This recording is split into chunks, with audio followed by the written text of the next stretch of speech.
going on, gangster? Speaking of rape, good call. Boys, oh shit, hopefully that thing stays. I would've had it like kind of string. Maybe I should string it a second time.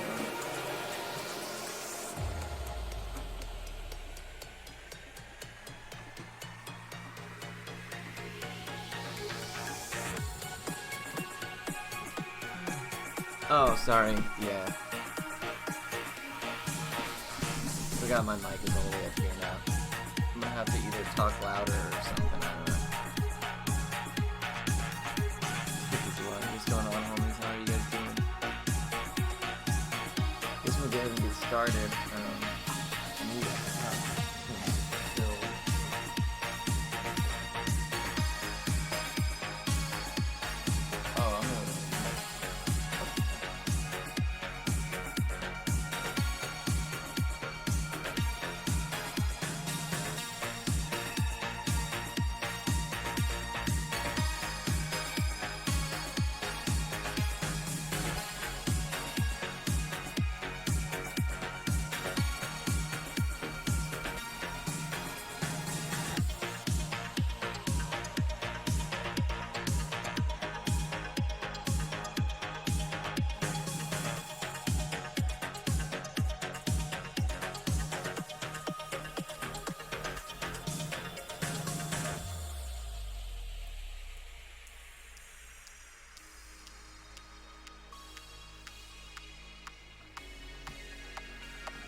Alrighty, check this out. I got the world's smallest solo cup.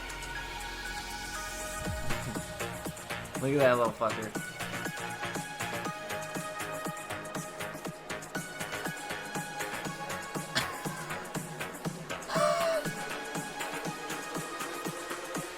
This little guy. Yes. Oh, you know what? I didn't soak my sponge.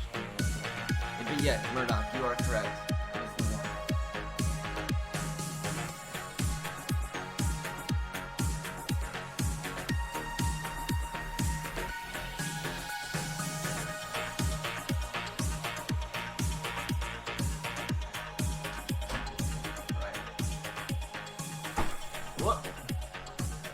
Sponge is nice and wet. I might need to reattach. Whoa, I knew it was gonna happen. I was about to say I might need to re-secure this camera a little bit.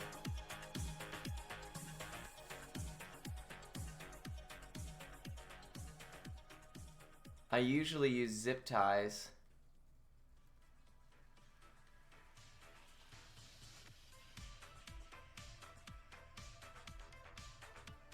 But I left them at work. I'm obviously not welcome there for a while, so...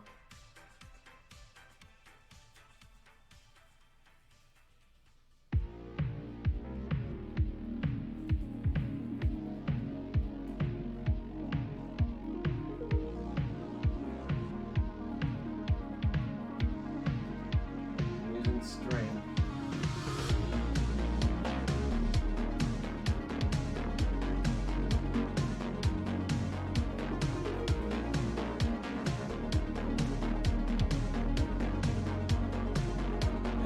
Nice. Nice enough. Doesn't have to be super pretty.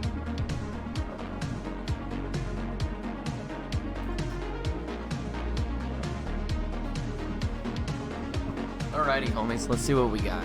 Sorry. I got this little solo cup to hold my screws. I actually think that a lot of the screws are going to be bigger than the solo cup. But anyways, so here's the PS3. I've already taken this piece off. Because remember last time it took me ages.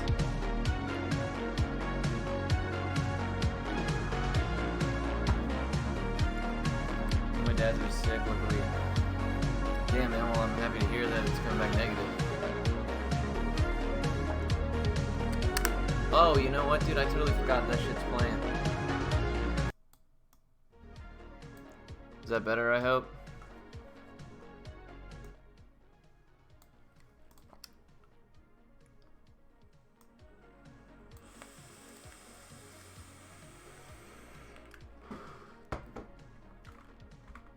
My bad, y'all. My bad, y'all.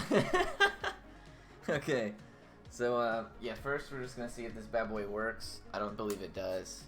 I should have probably tested that, but yeah, this is a Model A. Let's see if we get the...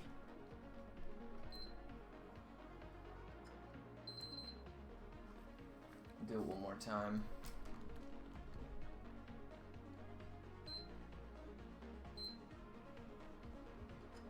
Yep, there we go. That's the yellow light of death right there, my friends.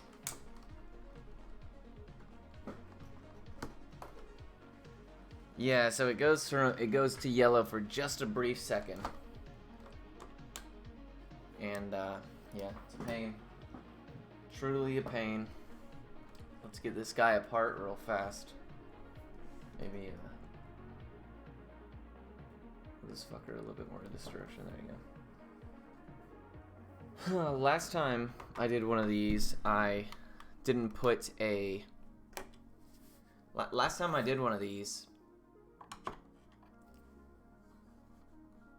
Yeah, I unplugged it just now. Why?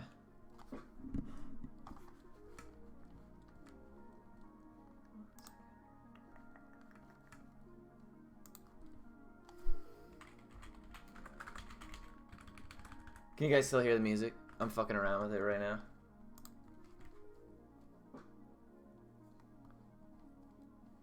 Oh, you didn't see me unplug it? Yeah, I did. One sec. No music?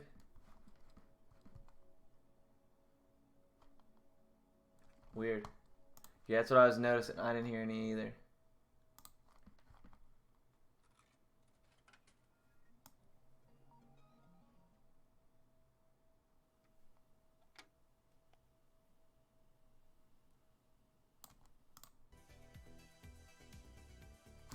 Oops.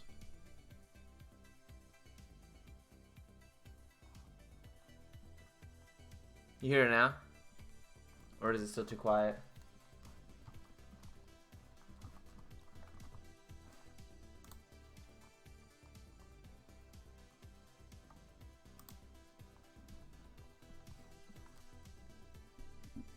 Alright, bet. Regardless, let's go ahead and get rolling here. And yeah, I mean, I hope that whatever you're sending me is also exactly what you say. Is just a yellow light of death. That's the easiest thing for me to fix, that's for sure. Sorry, checking my phone.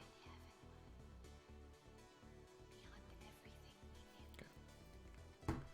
Anyways, let me know if the music's gay, because I can't hear it. If it sucks, you have to holler at your boy, because I can't hear anything.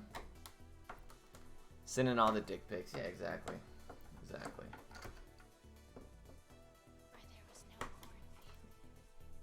Play your own music. Yeah, for sure, man. That's what it is. It's pretty quiet. Trying to talk over my intro music. Dude, I know. Everybody was like, we can't hear you. I was like, oh shit, dude, I forgot that was even on, because I have my speakers turned all the way down, right? Nifty little tool right here. Whoop. Yeah, look. So the screws are almost bigger than the little red solo cup. It's my hand for scale. Did you guys know that they make solo cups this small? Isn't that crazy?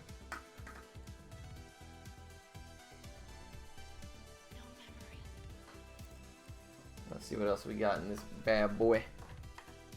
We actually don't have to take these apart, but I like to. There's two screws right here. They have arrows pointing to them, right here and right here. And I like to take them apart because they connect the Wi-Fi board to, or not I'm sorry, the card reader board to the Wi-Fi board. And if you take them out now, when you open the lid, it should disconnect on its own, and you don't have to worry about like disconnecting a ribbon cable.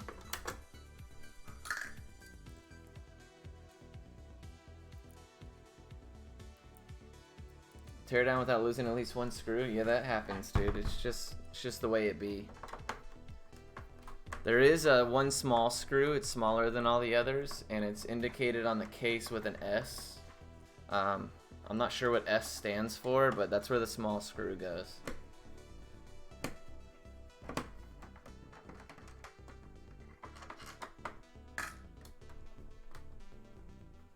Screws don't even exist.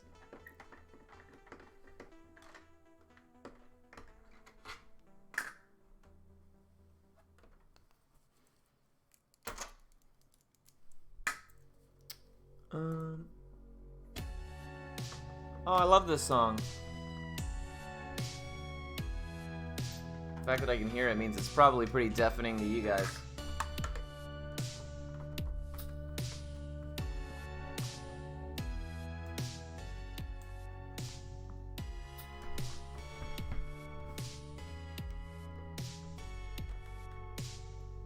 I'm sure it got them all. Yeah, so whoever had this before me, looks like they tried to open it themselves because they completely ruined this spot right here. And then, look, there's just a big hole. They cracked the plexi a little there, it looks like. Well, actually, so what I usually use for screws is an ice cube tray. An ice cube tray about this big, and each of the little holes, right? They work really, really well.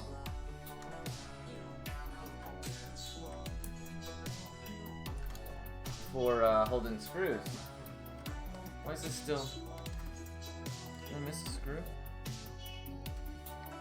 No, the hose just in there real good for some reason.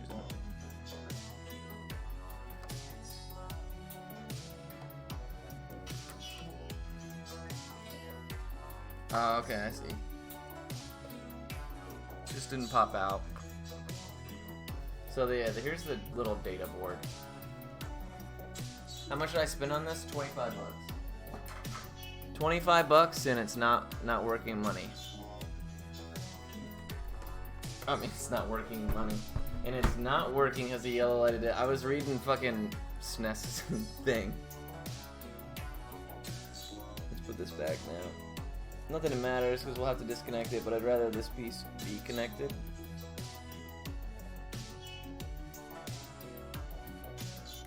I hate doing these at an angle.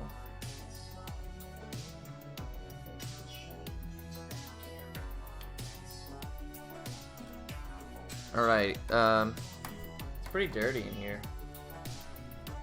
Like, I mean, it's not like clumpy dirty, like it doesn't have shit everywhere.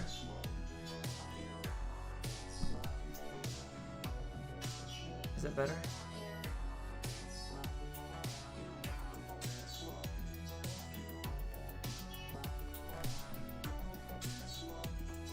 Anyways,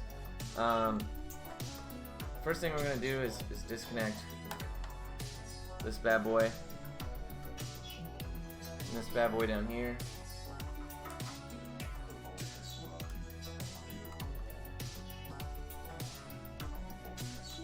Again, this is a this thing has no adhesive left.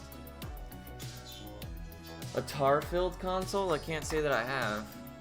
Can't say that I have. It is dirty. Look at all that. Almost looks like it was kept somewhere where there was a lot of moisture. We're actually just gonna separate it from here. Yeah, let's just press. Pull this bad boy off. There is a ribbon cable underneath here that has to be disconnected way back there. Just lift the little tab. Pops right out. These are Blu-ray drives. Usually you can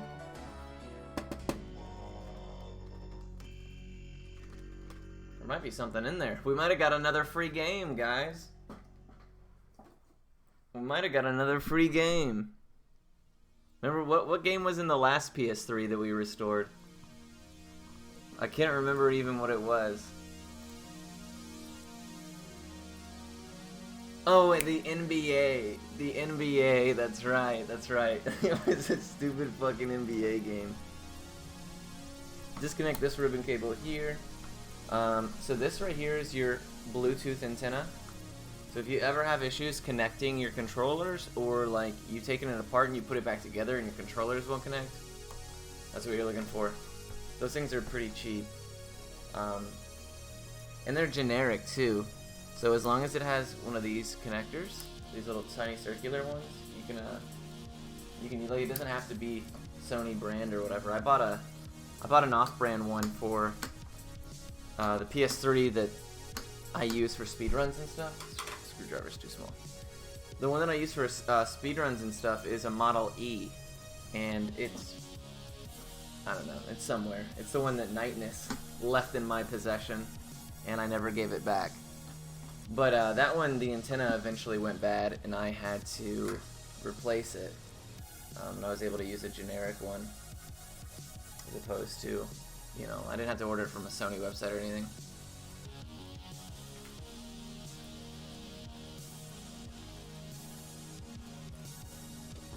PS1 with the lid problem. I'm not sure I know what you mean. We have the PS1 with a lid problem. The only PS1 I have we restored. It didn't have any video. It was a PS1 Slim, one of those little baby ones.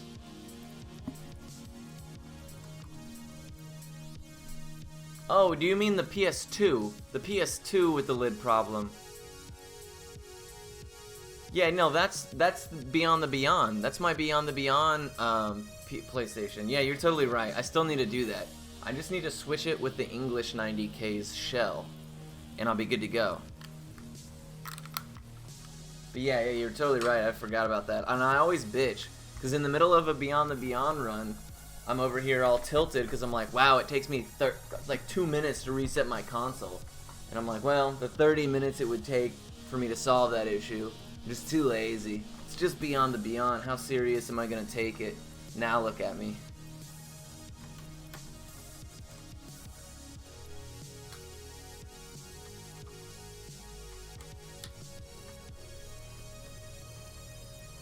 What's the issue with Beyond the Beyond? It's kind of a shit game, bro. I mean, you know, I'm no stranger to shit games, but this Beyond the Beyond's a little extra shitty.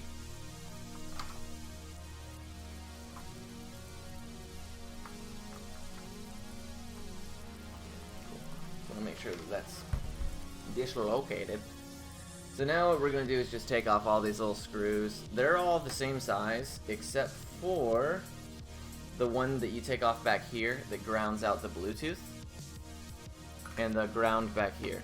They're both a bit stouter, and obviously the one that grounds the power supply is has washers on it.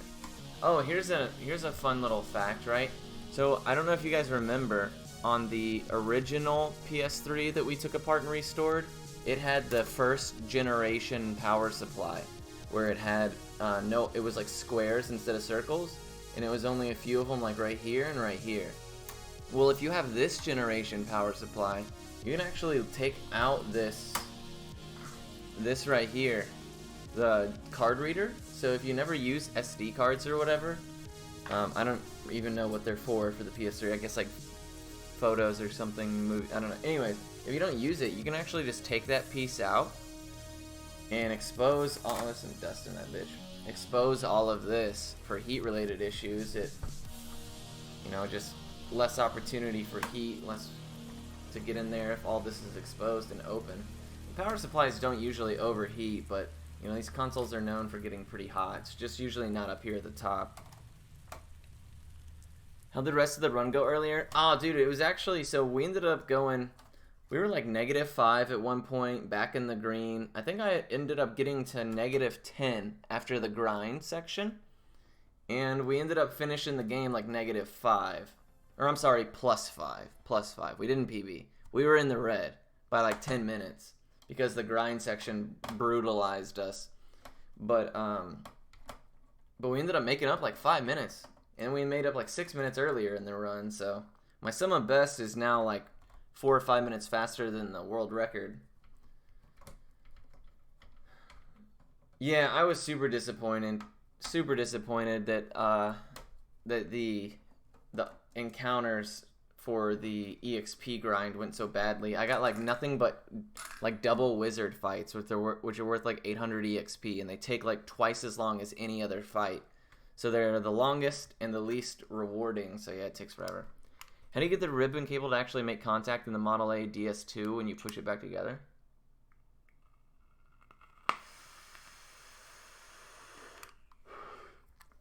In a DualShock?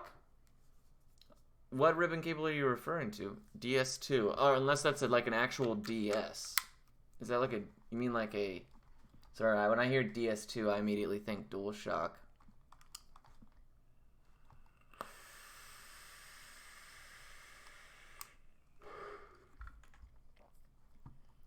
Let me take a look. I've taken apart a lot of Model 2 DS2s.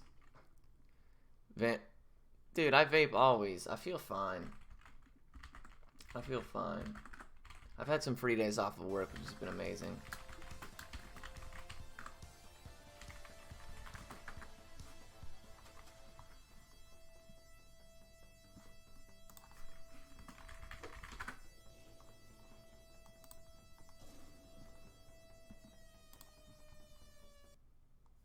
You're talking about... What ribbon are you talking about? Are you talking about you're talking about the one that's held by the tabs. I know what you're talking about now. I know what you're talking about. Yeah. With the little contact pads on them. Yeah, I know exactly what you mean. Exactly what you mean. Yeah, as long as... So, if... It usually stays pretty well, in my experience. The first thing would obviously be like those two posts that hold it. Check if there's a tear in the ribbon by the post. Sometimes though those posts break off, and if it's not like the post should be like, you know, a little bit further. Like you should have like that much extra post coming out, and if you don't, it's possible that it like broke off or something. Yeah, that's not super uncommon. Those DualShock 2s, that style. Did I forget a screw? I sure did. You know, I totally forgot all about that. That is a way that it works. And you know what? I can't help you a whole lot just because I've really never had issues putting them back together. I also don't ever move that ribbon, so I don't know if that has anything to do with it. Here's your clunky power supply. Goes on these two little prongs.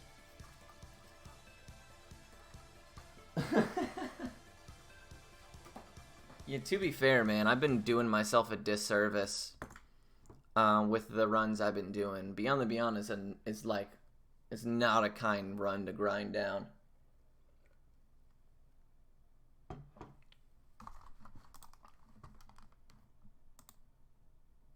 I wonder why this thing has like huge chunks in between songs. I'm trying to use free use music. Oh, here we go. All those moments will be lost in time. Like tears. I'll get Silverstein. Yeah, and you know what, dude? I looked at the... Oh, first of all, hey, so you guys know about the mixer stuff that happened today, right? The mixer stuff? Well, I found out that the mixer stuff was related to racism. I didn't know all that. Apparently they had been dealing with some negative publicity due to racism for the past couple days. I didn't know that. I just saw that they closed and was like, maybe they decided to cut their losses. I mean, hate to say it, kind of saw it coming. Here's your little power board right here. This is your power button. Oh, the glare makes it kind of bad. Maybe I should turn the camera light off. Turn my house light on. Right there. The little tab is what turns it on, and that tab is eject. Let me go see if I can get some more light in this bitch. Ooh, the hospital light.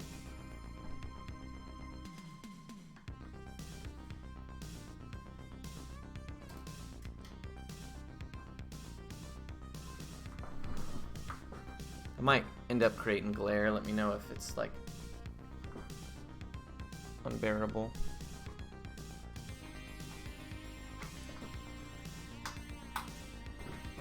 Whatever, fuck it. I can see better now though, so that's nice.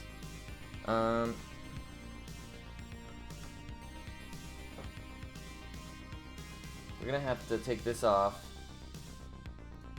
Yeah, fuck it. Let's do it now. So you can either disconnect it from here or up here. I prefer to disconnect it from the board, right? And the reason that I do that is because I'm not a very smart guy or very well organized. So it's very handy. Damn, this thing is dirty. Look at, I don't know if you guys can see that.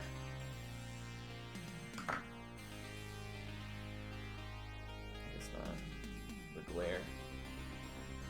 There's like a layer of dust. I don't know if you can see.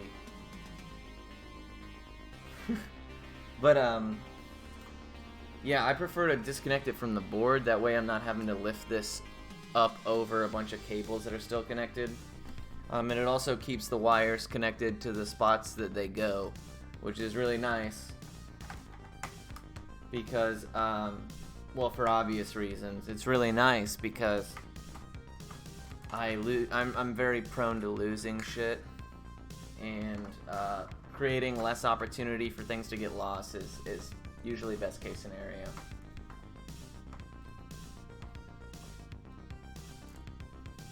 RPG, yeah, so you know, anything that's on, there's actually a bunch of companies that came out. What is it? Is it Proximity? Is that a record company? Or a music management company or what have you? They have like a little lightning bolt as the emblem.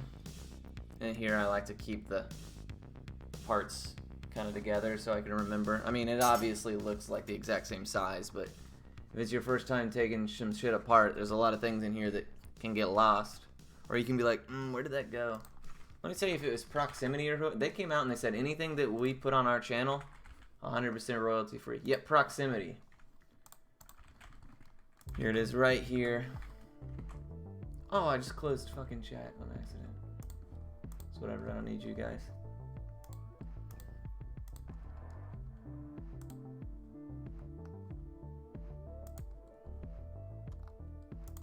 You see, I'm super big into retrowave and synthwave. I got it open now. I'm big into synthwave and retrowave and stuff. If you go on to New Retrowave, who is pretty much like the retrowave YouTube channel, they have a playlist that's royalty free, and that's what I've been using.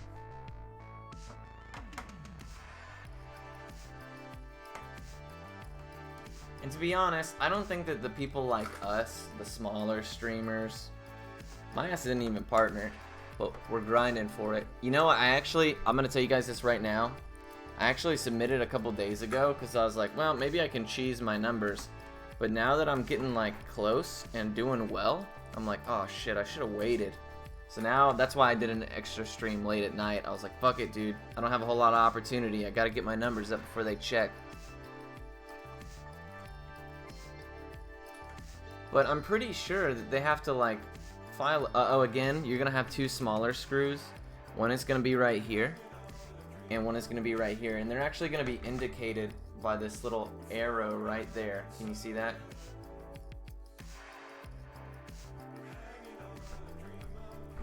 So yeah, it's important to remember that. I mean, you can keep all your screws in one place, but yeah, if I can recommend anything, it's to get an ice cube tray and keep all your screws in an ice cube tray. It makes it very easy to distinguish like what goes where. Now, I've done these PS3 so many times that I know where all the screws go, so I'm not super worried about it. I just put them into this little baby solo cup. Again, look how tiny this thing is, bro.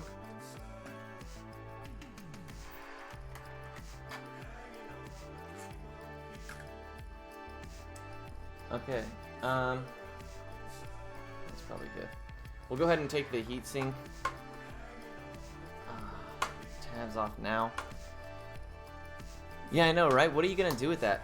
My girlfriend was like, they're for shots. And I was like, well, you know that the bottom line of a solo... Do you know that? That the bottom line of a solo cup is indicative of shots.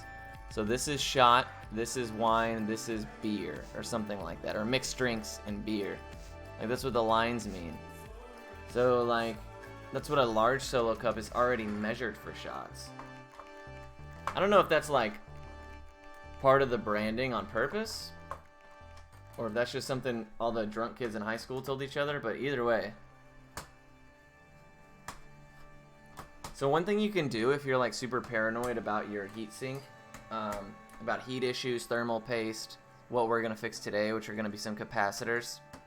Hey man, those are just suggestions. You fill it up as much as you want.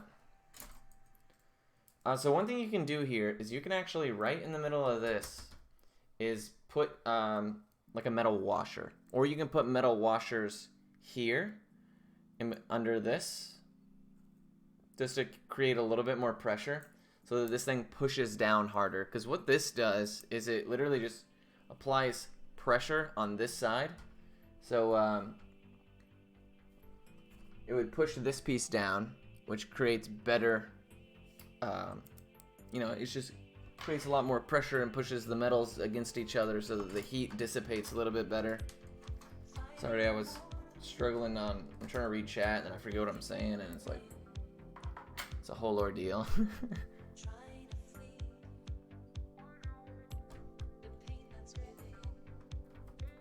What are we snagged on? So back here, you gotta be careful because I break them a lot. What did I do with my little flatty? Oh, here it is. So way back here, damn, I don't have a whole lot of light there. You got these little black tabs. And if you're not careful when you're lifting this thing up, there's one over here as well. You'll just pop it right out. That's why I just try to kind of like slide it. If you have to help it, so be it. But they're actually attached to the, I should take this off first. Yeah. Take this element out. I was just about to say, they're attached to the power supply right here.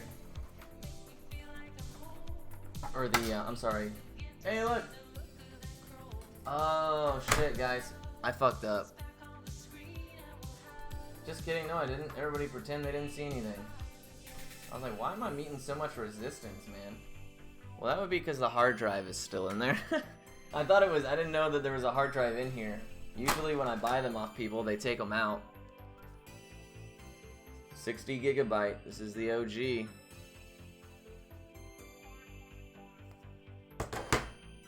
Yeah, usually people are real creepy about their hard drives. I don't want to bend this metal. See if I can get some separation here.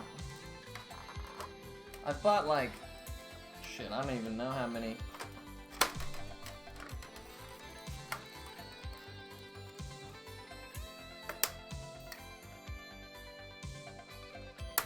There we go. I don't know how many I've purchased off people at this point. But quite a bit. And boy, let me tell you, those hard drives are usually almost always gone. People take them. It use SATA, S-A-T-A, yep.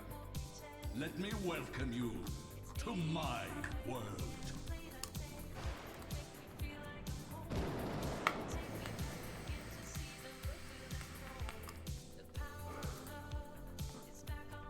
My man Vanny Van, thank you so much for the raid, my guy. Hopefully you're doing well today.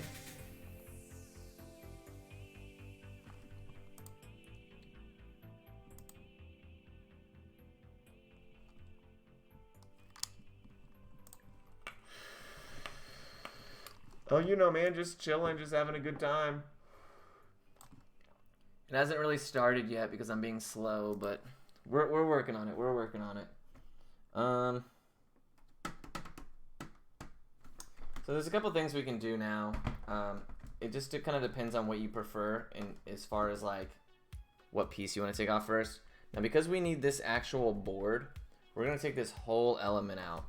The best way to do that is to, I'm gonna do it on my lap, sorry. Is to literally just flip it upside down on your lap. And it should come off in one. Damn, this hose is pretty dusty.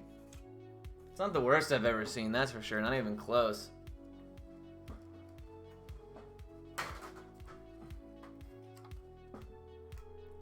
You see some dust here.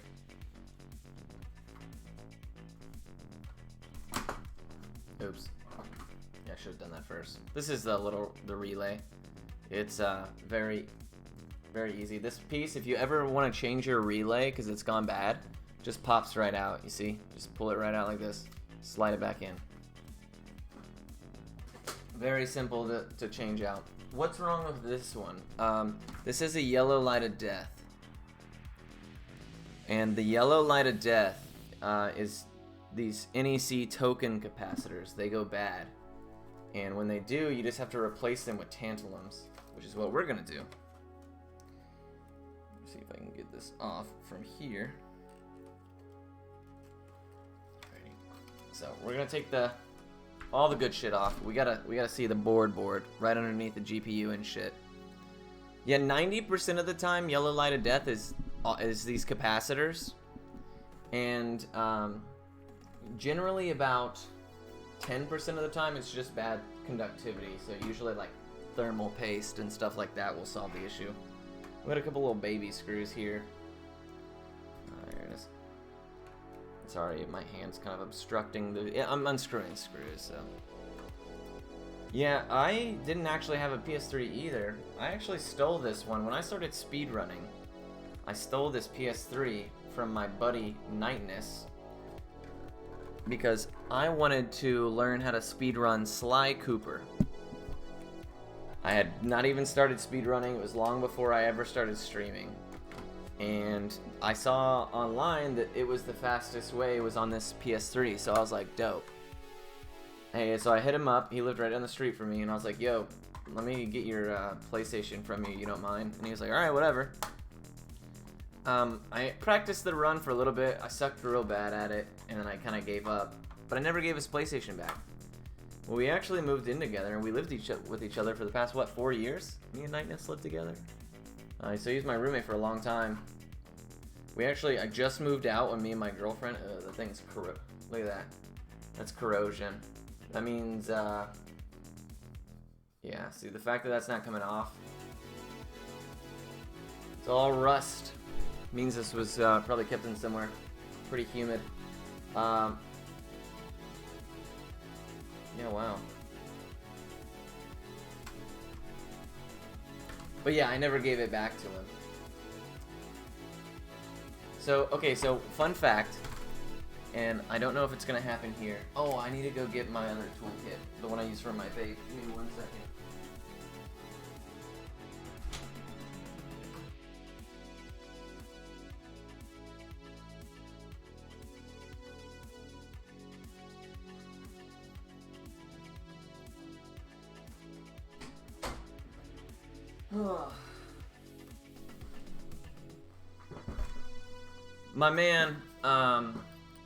My man Vanny, what were you working on, my guy? I'm sorry, it's so rude of me, I didn't even ask. What were you working on today, dude? I feel like you have quite a library of runs at this point. So right here, one thing, and I want to show it to you guys because it happens a lot. So when you're unplugging this battery, and these batteries are usually for the internal clock, sometimes when you're unplugging this battery here, it'll pull the whole Molex connection off with it. Let's see if it happens. So we just, you just want to wiggle it. Be kind of careful. You obviously don't want to separate it. Oh, it did. See that? This happens a lot. So it pulls the whole connector off, right? You can see the little pins deep down in there. Let me get it to focus. So there's your pins, right? So when you're putting it back, you want to have it so that these little grooves right here are tucked into the top 2 pins, and the actual holes go, the pins on the bottom go into it. It's not that it matters a whole lot, I just figured it's one of the things that happens like 90% of the time. It happens more often than not. Generally because these things are, obviously pretty old, so you know the Molexes can sometimes just become a little weak.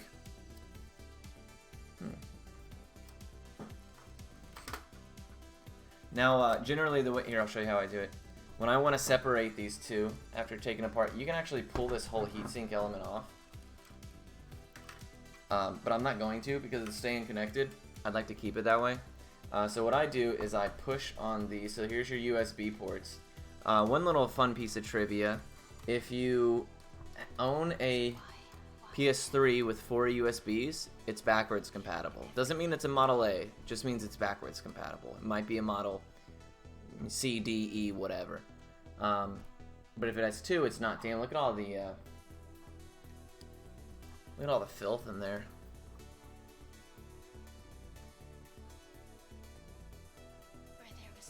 Cute. Anyway, so I will push up on it like that with my thumb on these USB ports. It usually just coaxes it up nicely. Looks like some thermal paste. Looks new. Looks new. Yeah, that's still wet. I mean, it's kind of wet. It's not exactly new, but that's surprising. So you know what that tells me? The fact that it's dusty in some places and corroded in others, what that tells me is that this person probably had the yellow light of death, went online, and saw that it's a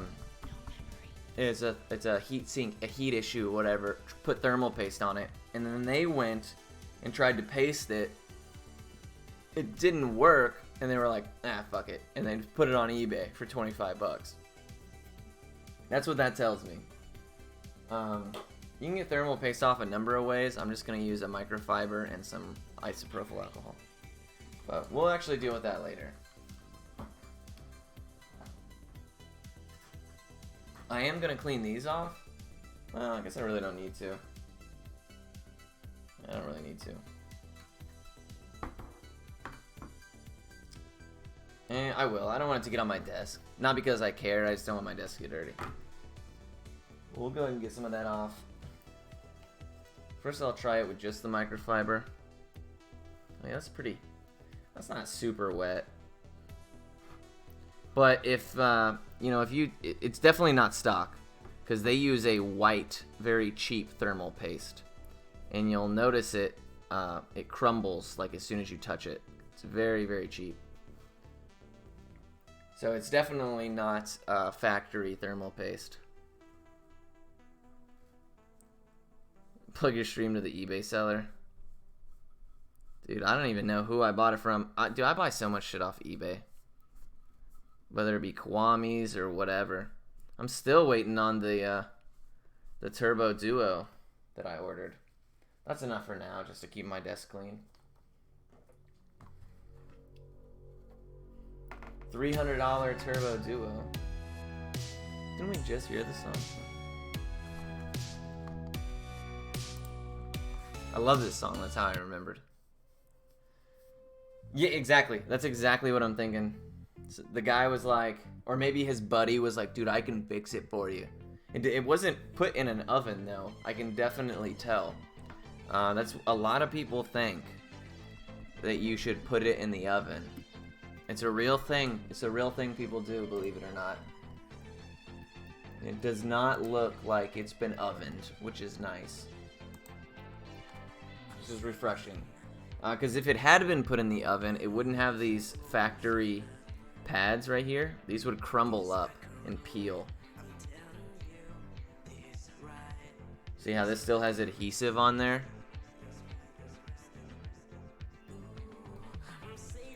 This adhesive would be all cooked up.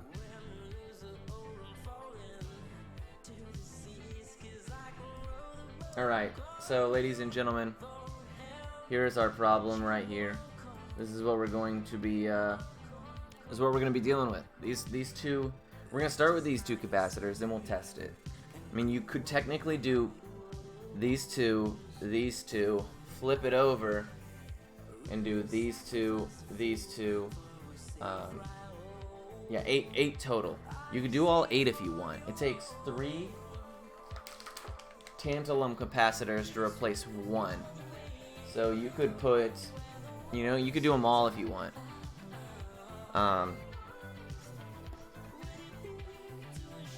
you go. Generally, not necessary. They try and reflow the solder. Yeah, it was done. The flow on the GPU and the CPU were both done with like the ball method. So yeah, it's I understand why it works. You just be surprised, like you just don't tell Call of Duty addicted 15-year-olds go put your PS3 in the oven, because even if it helps, you just put your fucking PS3 in the oven, Like I understand the use. It's just a super inconvenience when my ass is trying to fix it. See if I can get this to focus at all. So these are the NEC token capacitors. These guys suck. One thing that's worth mentioning is that all these vias that you see, these tiny little, they look like little holes right above them. Let's see if I can. So, all of these vias right here. Oh, look at that. It's all filled with dust and shit. These vias, these, and these, they all connect to the rails that you're seeing underneath here. See those little silver rails? So this will be positive, negative, negative, positive. Or, I have it backwards. It goes, yeah, so positive, negative, negative, positive. I had it right. I had to think about it and like where the alignment is. Anyways, there's 2 ways that you can get these off, right? The first method that people suggest is to take something sharp and just fucking pry it off, right? We're not gonna do that. We're gonna use this hot air station. Now it might cause my lights to flicker, so I apologize. It's plugged into my wall. Oh, yep. Can you see the flickering? It really do be like that. Pull this bad boy back a little bit. And because these boards were made so bulky,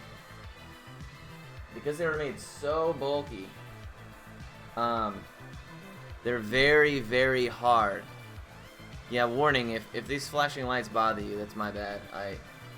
But because, because these boards were so big, they dissipate heat super, super well. Which is ironic, considering that most of their issues are heat related. But as a result, it's a super pain in the ass to get these off. Like, I might have to heat these for like 2 or 3 minutes.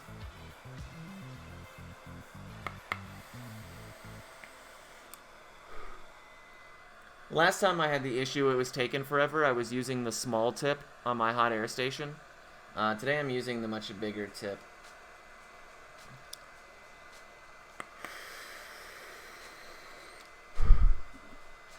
You can actually feel when it's getting warm, based on, you can feel it down here on the underside of the board and such. Now if you have a board preheater, obviously it's very nice. I don't have one. But over time you can just kind of mess with it, see if it's coming up at all.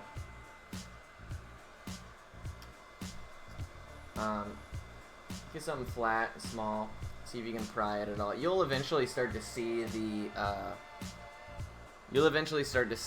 actual solder underneath where the rails are, start to bubble and turn back to liquid. Get under here. If you want, you can actually peel off. Let's see if I can do it while I'm heating it. You can actually peel off like this top layer of these capacitors. It's like a layer of plastic. You can see I can dig into it here. You can do that if you like, just to make it a little easier to heat up. We're not going to worry about it. We're just going to wait. How's everybody doing? Having a good time?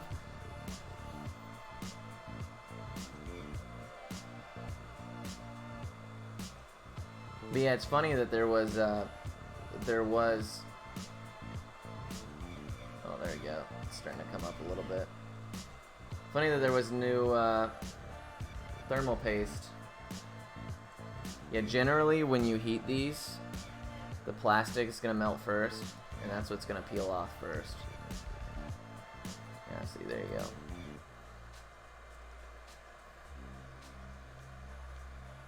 Super annoying. Sometimes these things come apart, or they come off in parts, and it's very annoying to deal with. I don't have like a braid wick. I should have got one. I should have brought my braid wick home from work, and I should have brought my fiberglass pen home. But it's okay. We'll make do with what we got.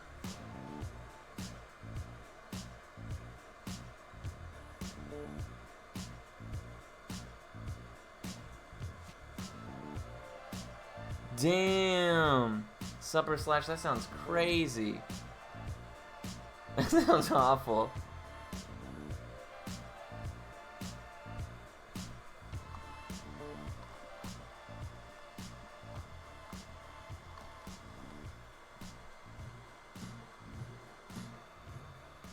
Couldn't hear what was playing. I like Radar, the artist that's playing right now.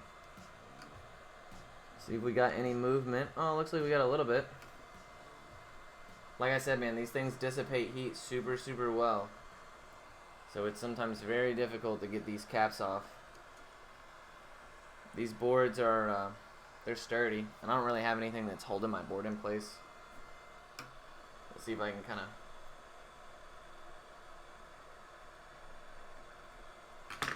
do something underneath here.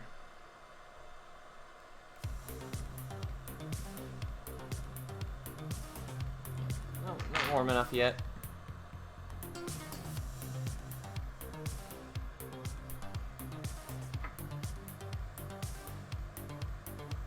There was a water game that I used to have at Chuck E. Cheese. I want to say it was a Barbie related water game. I'm talking the capacitors on this dude bigger than soda cans, right? And they were terrifying. We would have to like break off the end of a broom to like discharge them when they would build up. They're scary.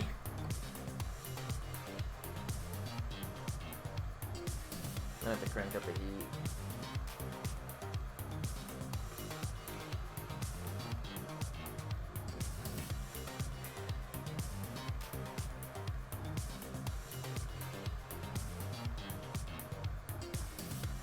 Yeah, I don't know. I mean, components as a whole always blows my mind when manufacturing cheaps out on components.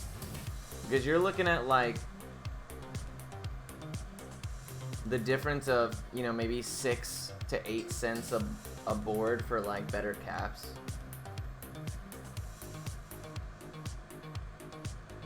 But, you know, back then maybe these were something fierce.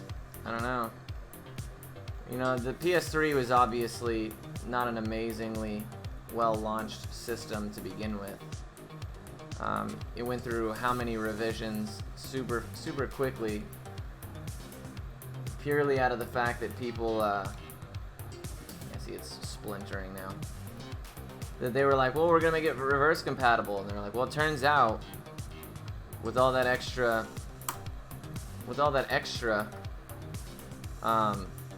it's overheating, so we'll just remove it. We'll make a slim version. And then eventually they're like, we'll make a super slim. I'm like, damn, dude, how many revisions do you need? And there's like a ton of different revisions of each model. So like this is the Model A. I mean, they went all the way to, I think, G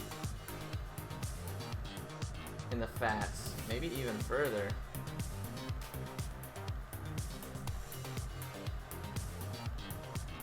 So it is trying to come up now. I just want to make sure that I don't peel up the actual pad, which is very easy to do on these things. Because nothing's like holding my board in place, this is kind of annoying. If it makes a huge mess, like whatever.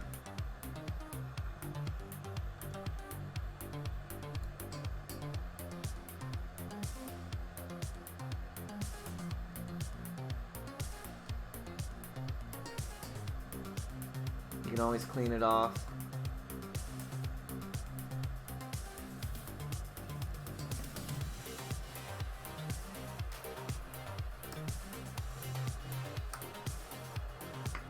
Still wants to come off in large plastic pieces.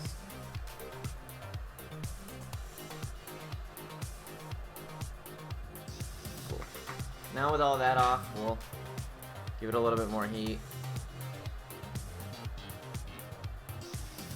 Yeah, and it's a shame because the PS3 really didn't do crazy well, but I love the PS3, man. I love it.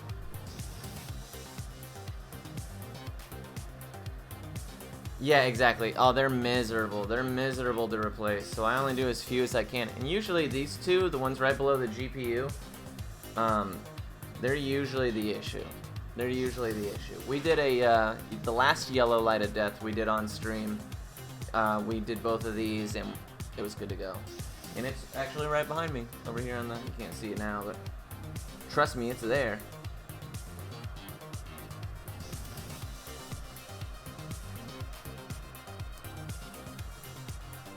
See if I can maybe get some scrape action going here.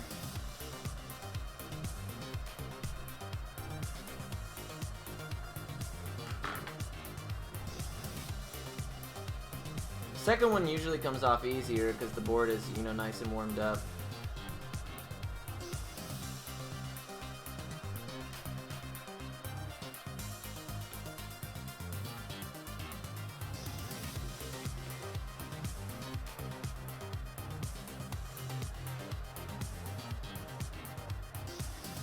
This hot air station is amazing for SMD capacitors. It's only like a $45 hot air station. It's not amazing for stuff like this, though, that's for sure. I bet we still end up having issues with these pads.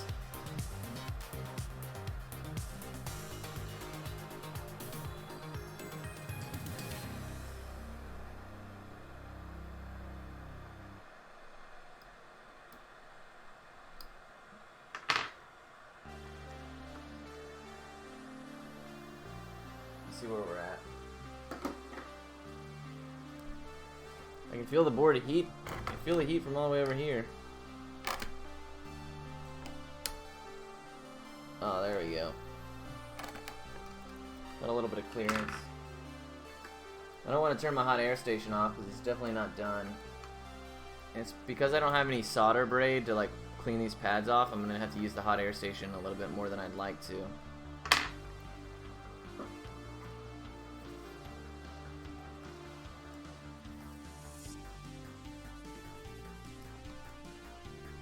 Ouch! Dumbass. Yeah, look at that. My ass touched the hot air station on my elbow there.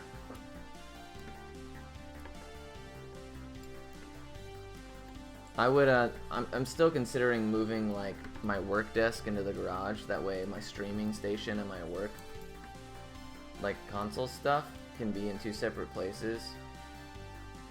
I can have a place to do both of them for that way I don't have to constantly move my mic stand and move my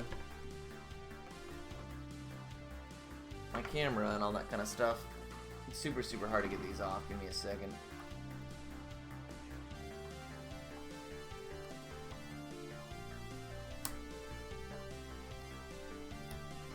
Oops. Did I pull the pad up? No, I didn't.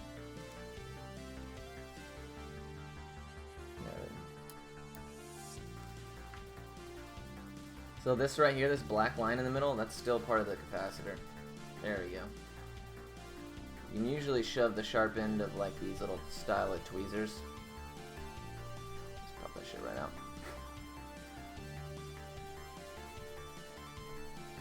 There's still a lot of bullshit going on. But now that we've cleaned the gunk out, we can probably get a, sorry, it's going to be a little off camera. We're just gonna touch up these pads here a little bit with some heat, hopefully clear off some more of the mess that's on there. So as you can see, there's still a bunch of residue. I guess you can't really see. Let me see.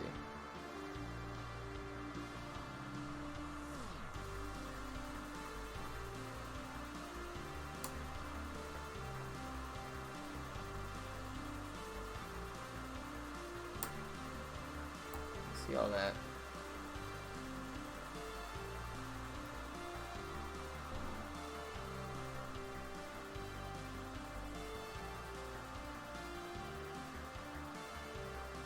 Is resoldering things on the PS3 as awkward as the PS2? Yeah.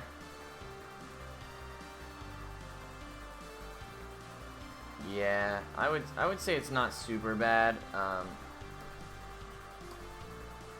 But Sony as a whole are like notoriously difficult or more complex systems to mod and stuff like that.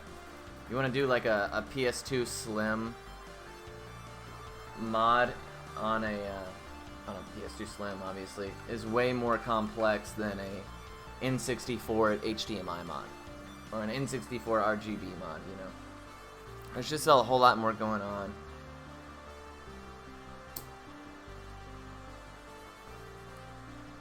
And they're usually, like you said, tons of tiny contact points. Even these vias are kind of tiny. And they usually, Sony uses a bunch of shit parts. So like, this goes bad. There's the RAM chip that's on the other side goes bad. Yep, putting a mod bow on a PS2, super big pain in the ass. It's very, it's actually not so bad now. Voltar's created a decent little board. The Psyox, I think he calls it. It kind of makes a lot of that stuff. That cleans it up a little bit. It's like a relay board. And I haven't done anything with one of those yet. Because the only PS2s I did were my own. For funsies. Come on now.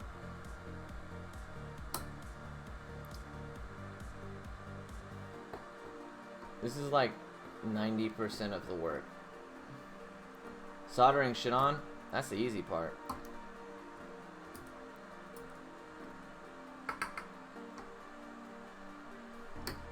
Look at it just crumbling.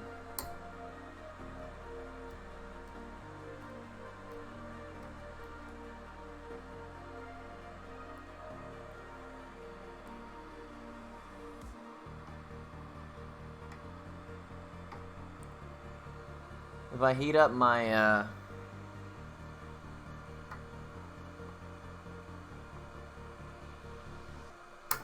damn it. I was about to say, if I heat up my tweezers long enough, they'll start to hurt. Are you going to do purlers next? I don't even know what that means. What is a purler?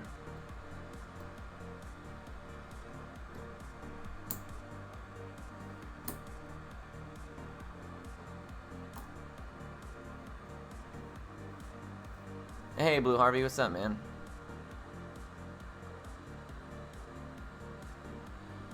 Oh, plastic bead art. Yeah, I've seen those. Those are actually pretty neat. I kind of fuck with those. I'm not creative at all. Even like, you know, people ask me to make marathon overlays and shit for them all the time. And I'm like, dude, you guys gotta realize, I'm not a super creative person. I just follow instructions. So if there's like a, if there's a guide on how to do it on YouTube, then yeah, I can probably do it. But if you're asking me to be unique and creative of my own free will, that fucking fat chance.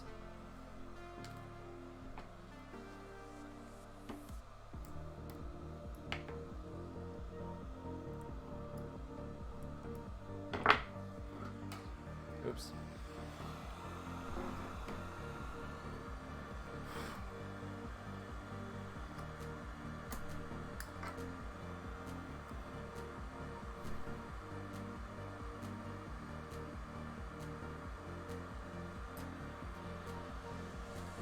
I'm gonna hold this here while I take a hit of my vape.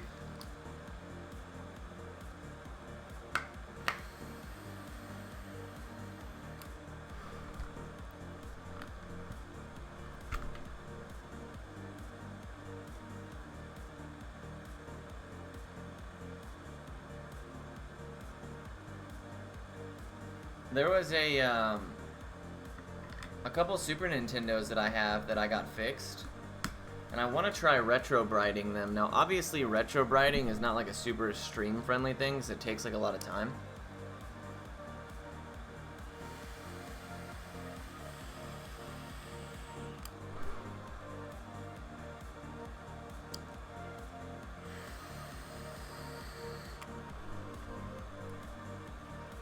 Yeah, retro brighting is where you use hydrogen peroxide and UV lights to get rid of the yellowing on consoles.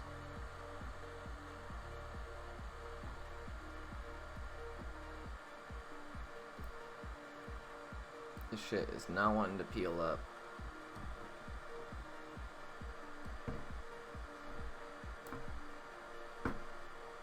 Usually means it's not hot enough yet, but I don't feel like waiting forever. If we tear some of the pads up, so be it. And I'll tell you why here in a minute. Because I don't actually use really the pads when I do this. You can actually just carve up these vias, which is what I prefer to do. Because the tantalum capacitors won't necessarily fit on there super well. You'll see that here in a little bit.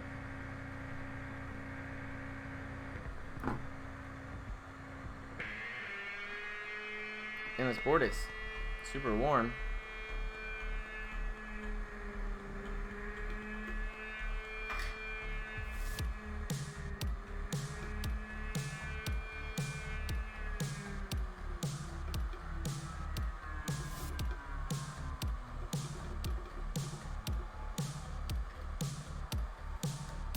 Have you fixed the DS Lite top screen? I have not.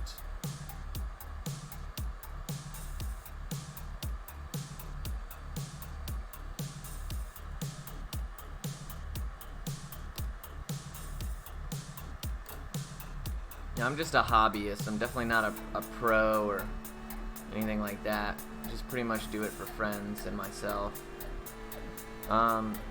So if you guys want to see some real experts, you know, there's like iFix Retro, Dragon's Horde Gaming, Voltar obviously.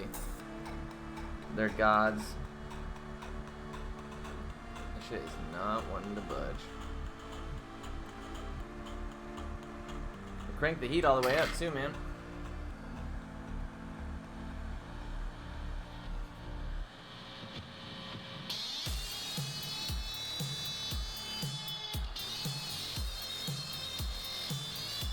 I really just want to fix my DS. Dude, DS's these days can't be that expensive. I'll tell you what I'm excited for. I ordered a LCD mod for my Game Boy Color.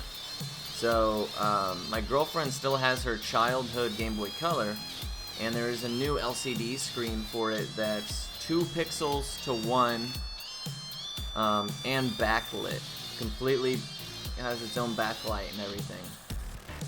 So it's beautiful, very, very pretty. Obviously really well lit up because and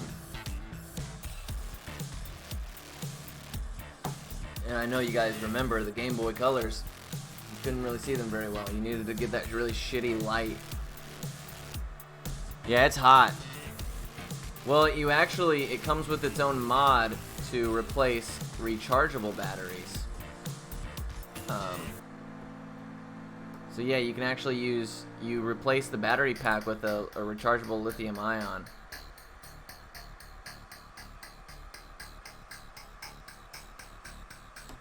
Damn. Can't really apply much more heat than I am. Maybe we'll flip this bad boy around real fast.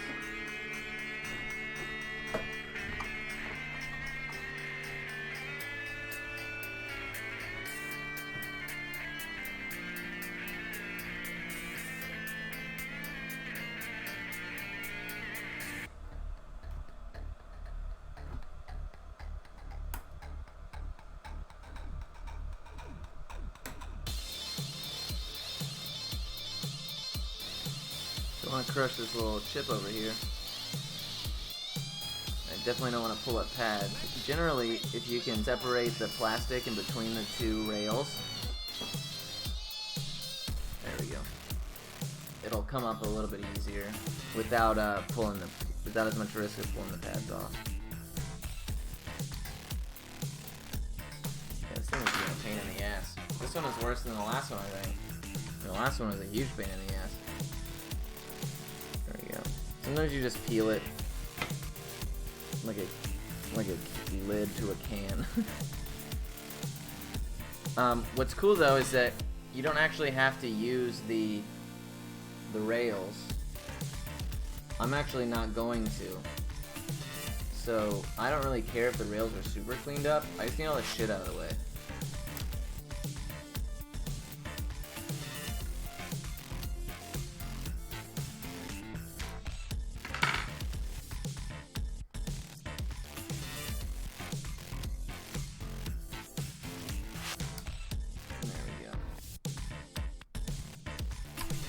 There we go.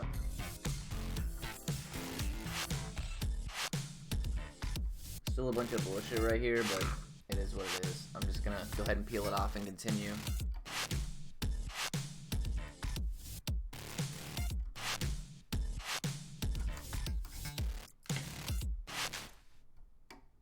Oh, it looks like that piece of the rail did come up a little bit.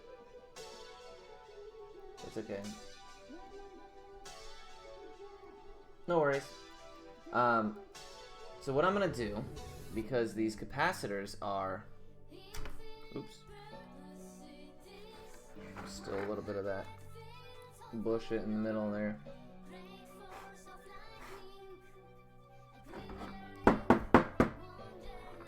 Not the cleanest thing on earth. For sure. As you can see, still a whole lot of bullshit. I'll take a little bit of isopropyl and a toothbrush. Yo, my man, Sly, thank you so much for dispensing the foreplay, dude. 15 months, I appreciate that. We're gonna take some of this, and we'll clean what we can off of here. It won't be a whole lot, because, you know, most of it's not flux, most of it's just bad solder and stuff that's still on there. But I just want most of that shit out of the way, especially where it looks like these vias are a little tore up in the middle, or dusty or what have you. Go ahead and turn the hot air station off for now. Let's bust out the capacitors. Let me let that dry. 1 second.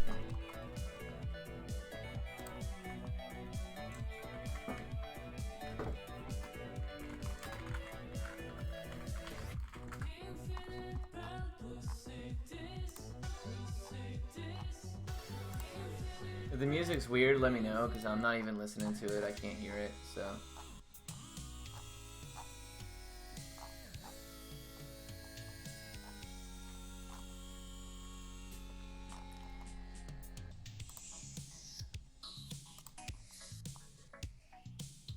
Okay, so this is what we're gonna look like. Here are our little capacitors, right? They look like this. Now on one side they're gonna have a band. It's kind of hard to see. I guess I should take them out. But we're gonna use 3 on each one of those spots.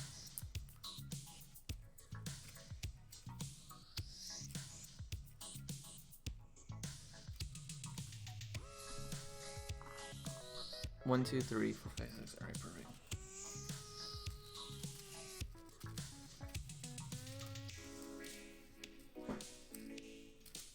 Tape it back up so it'll fit back in its baggie.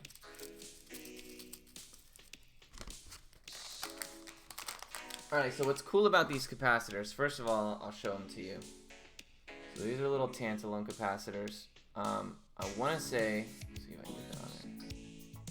So you're going to see this, this black band up here at the top, where it's darker at least, as you see right there. So that is going to be, that's your positive side, right? Now some capacitors like electrolytic caps and stuff like that, they're going to be banded on the negative side, but these are positive. Now down here, our positive is up here, right here, and all of these vias are positive. This right here, this rail is negative. This rail is negative, and all of this right here is negative. This is positive, and all of this is positive. Now because there's still like a bit of shit right here, it's gonna not let the cap sit 100% flush, but we'll work around that. I'm just being lazy. I'm tired of heating this bitch up. But what I'm gonna do is instead of, so there's two ways you can do it really. The first way is to have the positive and the negative, excuse me, touch both poles like that, right? So you would have to do 2 on one side and 1 on the other.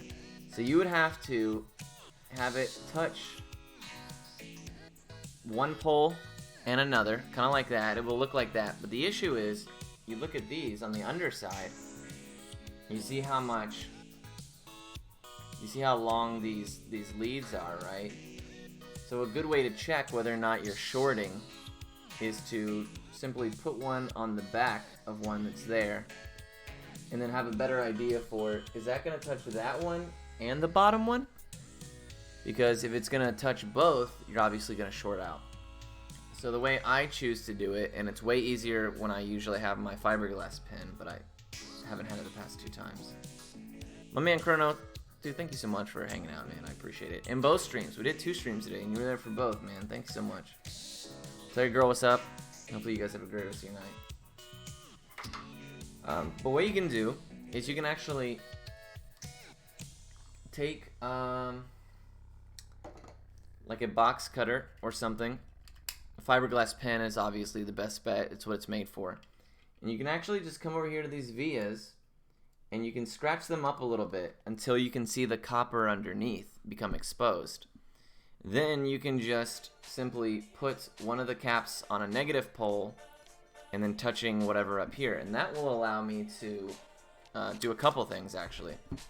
First, it'll mean that I don't have to put any tape, tape over this to protect it from shorting when I put the lid back on. And it allows me to not have to worry so much about a short from this side and this side on the same pole. So that's the way I prefer to do it. You can do it either way. Neither way is, you know, is wrong. Neither one's gonna ruin anything. Let me heat up my soldering iron real quick. Use a little bit of no clean liquid flux.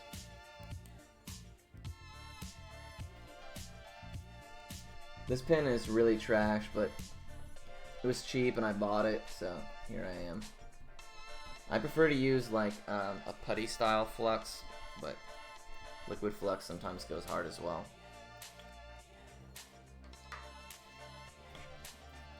Lead-based solder.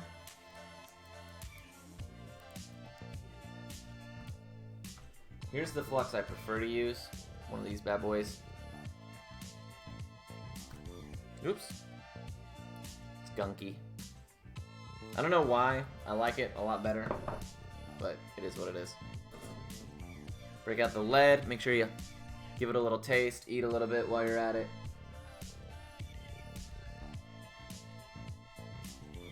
I'm just gonna try to clean up these pads a little bit.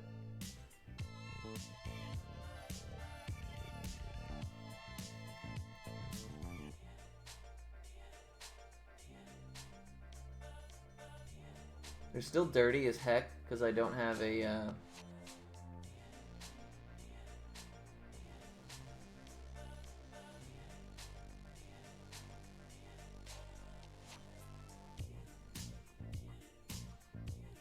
braid. But we're actually just going to use these cleaner pads anyways. These ones on the interior. So those are the ones that we're most worried about getting like a decent little layer.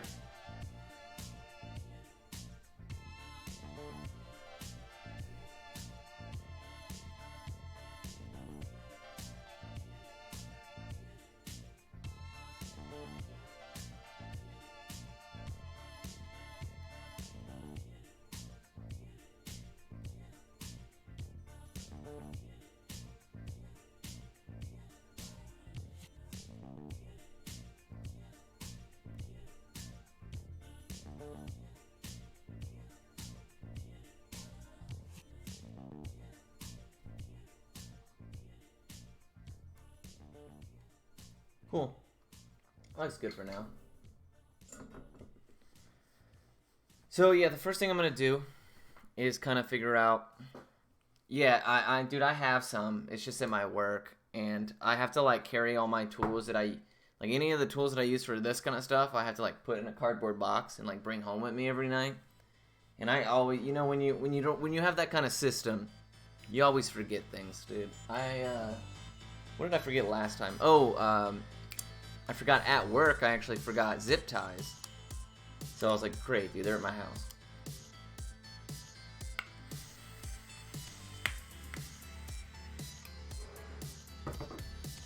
And then when I got home, I put all my zip ties in a box, put them in my car, and took them to work. Well, now I didn't have any fucking zip ties. So that looks pretty shit. But it is what it is. You know, what are you gonna do? So what we're gonna do is kind of eyeball where we would have it. Right about there is fine. We're gonna do 2 on one side and 1 on the other.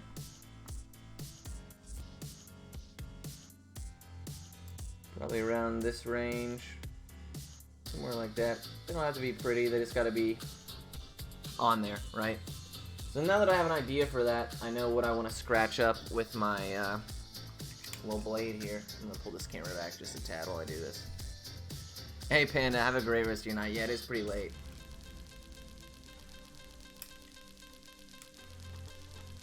Alright, so just lightly kind of scratch at this right here until you see. Yeah, I can do a better job of it. So you can't really see because my hand's in the way, but I'm scratching up right here until I get a decent amount of copper exposed.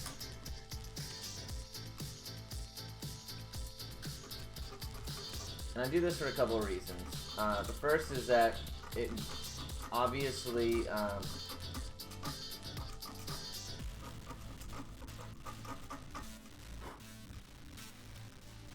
see that copper's nice and see that copper spot.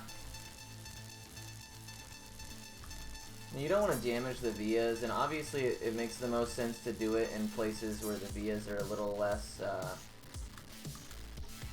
all over the place.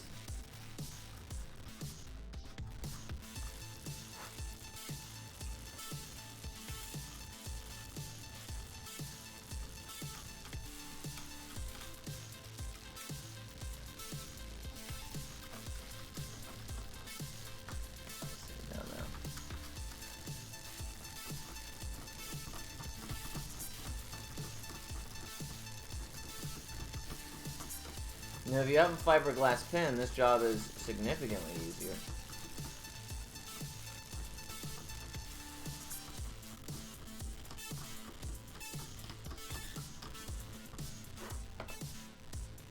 There you go. And then I'll choose one down here. Preferably on this side with less vias, but we'll do the top first and then we'll scratch. Just so that I have an idea for where I want to be. So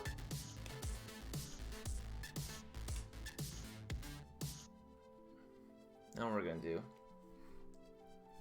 apply some more, clean flux, dab it on there, get it nice and moist. Take our soldering iron, which is tangled as fuck.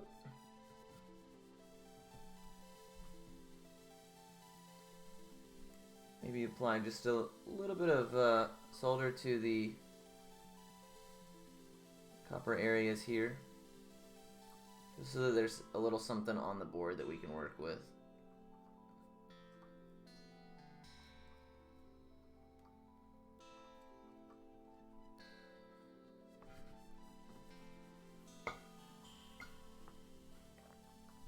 Then we're going to try to put the first bad boy on. Now again, remember we got to have it touching the center pole, as well as this solder here on the top. So what we're gonna do first is worry about this bottom side.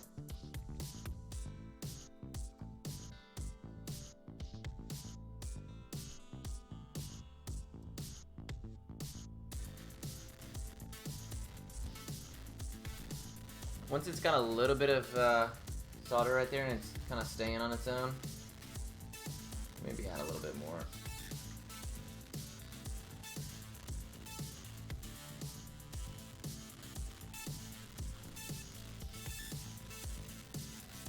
Oops.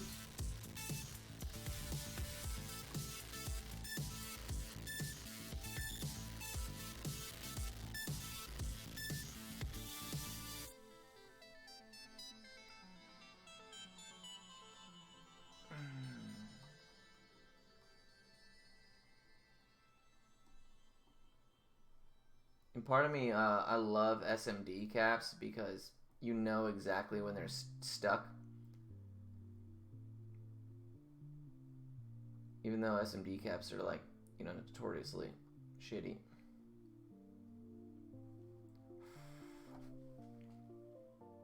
That bad boy's on there, good. Alright, now remember, before you lay down the top layer, it's important to flip these bad boys over, put one right on top there, so that I can eyeball whether or not I think it's touching this top hole. Whether or not I think it's shorting out. I don't think it's shorting out. It's not.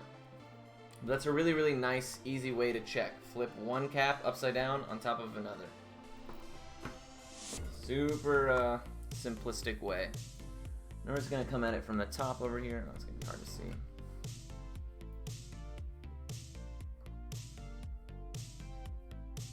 Just get that little bit of solder that we laid down earlier on underneath there. Nice and warm.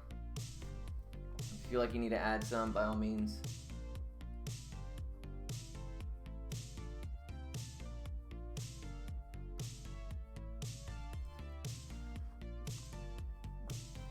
And then you give it the old tug test, where you just kind of wiggle it back and forth. Does it move? Does it come off? If it comes off, it's not gonna work. I mean, it's about all I can tell you. So now we'll try the next one. Sorry, my camera is not super well secured. Yeah, if it comes off, just do it again. Duct tape, I wouldn't recommend duct tape, but you get the point.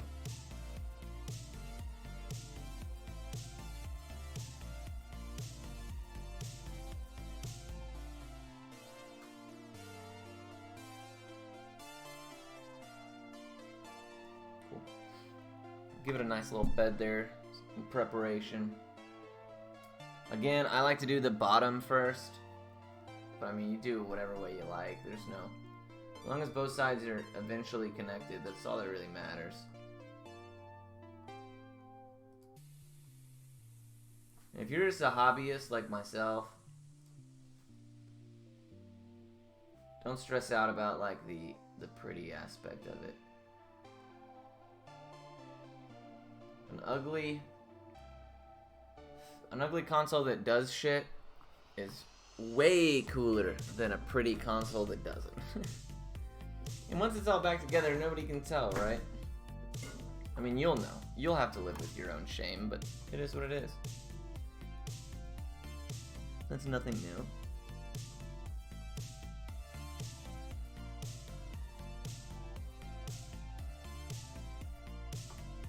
Use some nice heat under there.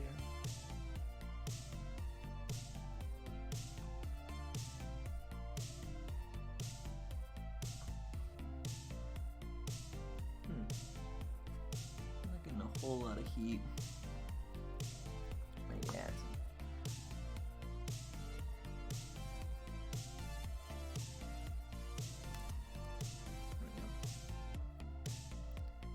Oh yeah. Oh dude, I can't tell you how many times I've burnt myself or made a situation worse or something to that effect.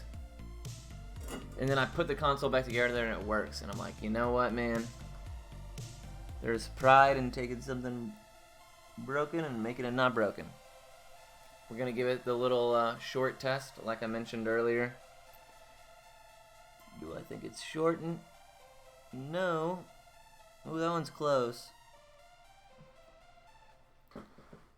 Might be wise to slide it back, but one thing, because I didn't clean these pads off and there's still this layer of gunk from the previous cap, it's actually preventing this capacitor here from even touching that bottom pole. So what I'm having to do is put extra solder on each side to kind of lift it, which is why you can see it's kind of raised up. That's fine, as long as the console closes. Again, I'm not a pretty person. I'm not a professional, so.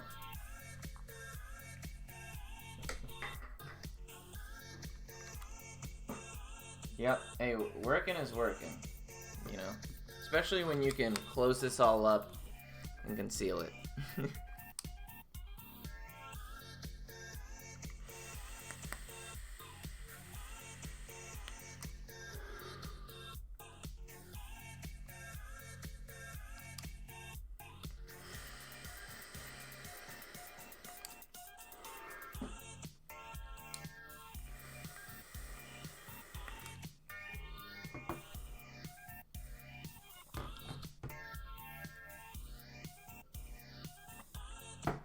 I normally do not.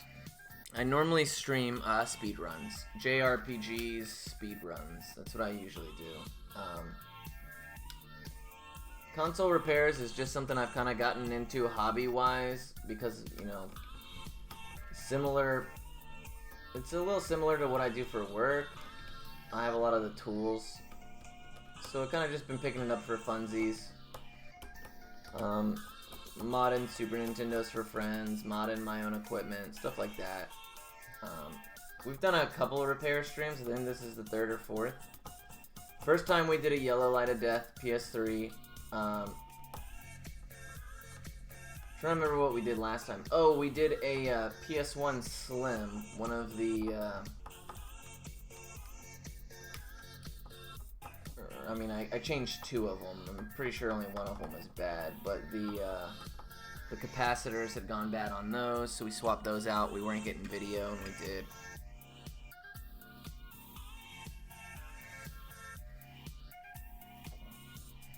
I don't know if it's enough exposed copper there, but we should be able to make it work.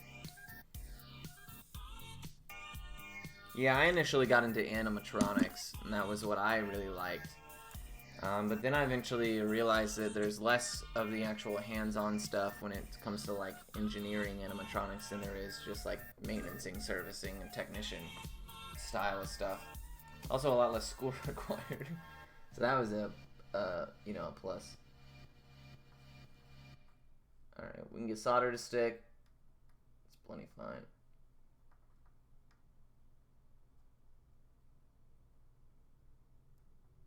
Glob it up right there. Oh, there it is. Now, remember that the top is positive this way. Now, on the bottom, so it's positive, negative, negative, positive. So you have to make sure that you don't continue to put them in the same, you know, facing the same direction.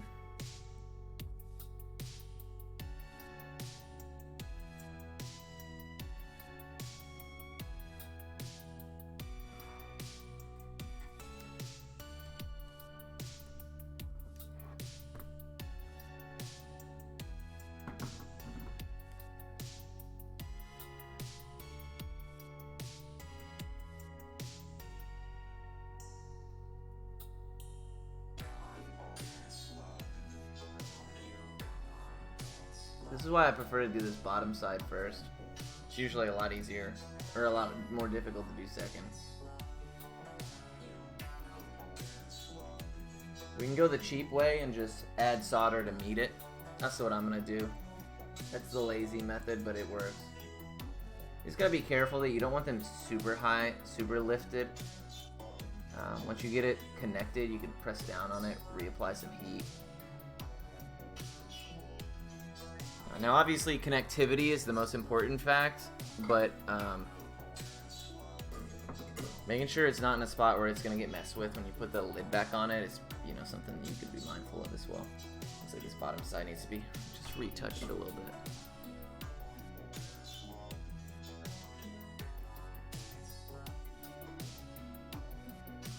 Perfect.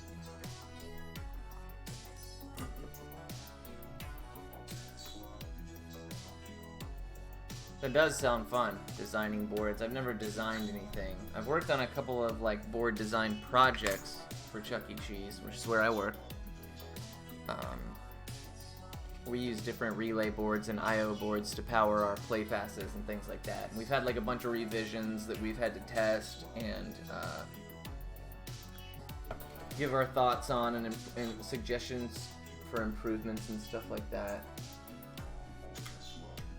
Okay, so I think I want to do one on this side, like one up here, two on the bottom. And the reason for that is that I have a little bit more room to scratch where I'm not damaging vias on this side.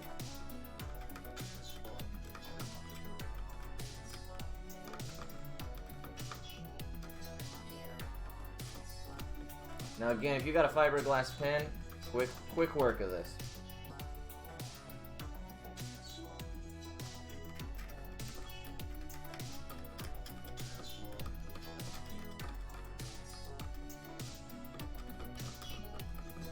Really, there's a lot of tools better than this thin razor blade that would probably work, but it's what I got.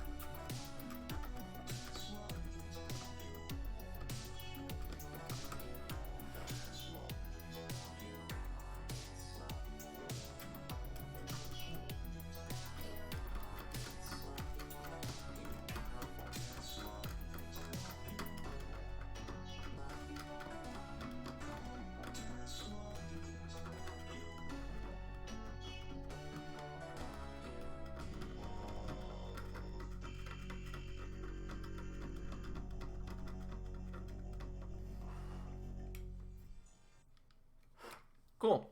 So now that we've pre-scratched our spots, we can worry about, where's my vape batteries? Should be over here. Oh, I see it. Now we've pre-scratched our spot, we'll add a little bit of flux, and then we will just add the capacitors the same way we did. Remember, if we put it back together and it doesn't work, it's no reason for alarm. It just means we'll move to these two, do this exact same thing. I generally start with these two. It's usually where the error is.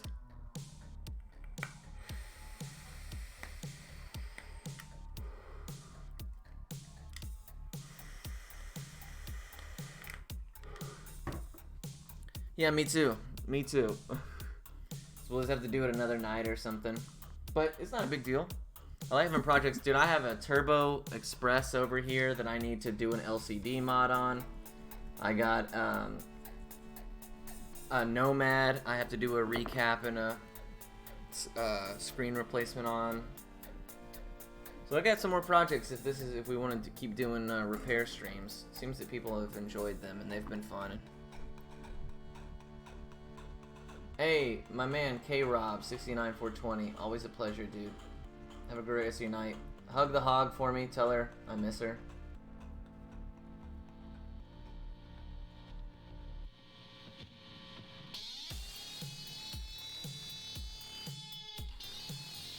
Maybe one day she'll not hate me. She fucking hates me, bro. She wants me dead.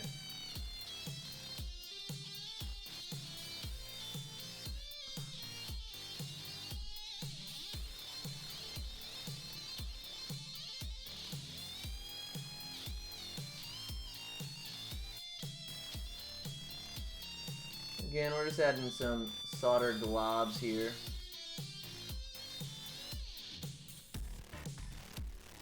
Some pre-globbing. Again, we're not stressing on the prettiness. If you really wanted to and you had braid, you could clean up the pads, make it all flush, but we're working with what we got and we're doing it this way. And we're gonna have a damn good time doing it.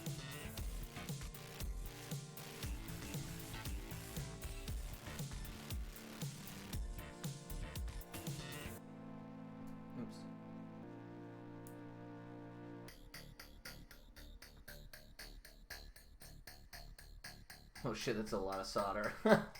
That's okay. Turn this bad boy around right quick. Now because it's anchored down kind of at an angle, I might not be able to, I might have to unanchor it and move it a little bit. Well, no, I should be able to get it to move from here.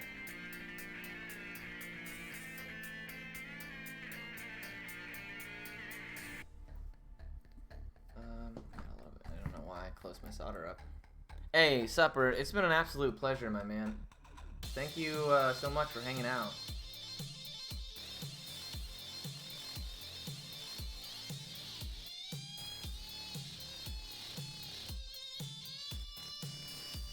I hope you have a great rest of your night. Oh wait, you said you're... Oh, I thought you... My bad, dude. I totally read the... I gotta get some sleep, and I was like, oh, he's cutting out. But yeah, now we'll see. We'll see. You know, I actually didn't think about whether or not I have thermal paste. I hope I do, otherwise I'm just gonna have to use what's in here. This is not excellent. Alright,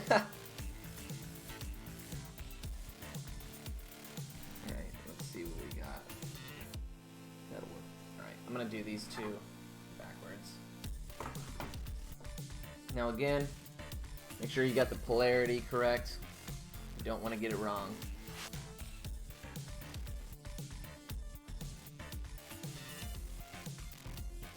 Otherwise, your caps are probably wasted, and you have to do it all over again. That sucks. Thankfully, these capacitors are way easier to get off than the stupid token ones.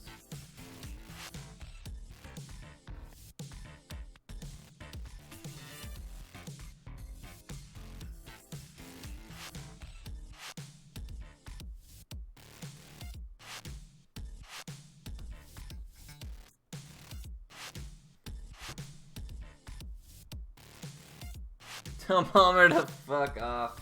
Amazing. Kevin sent me a picture of his hedgehog. So, Mutsky has a pet hedgehog, and he went up to Canada to visit Emma for a period of time.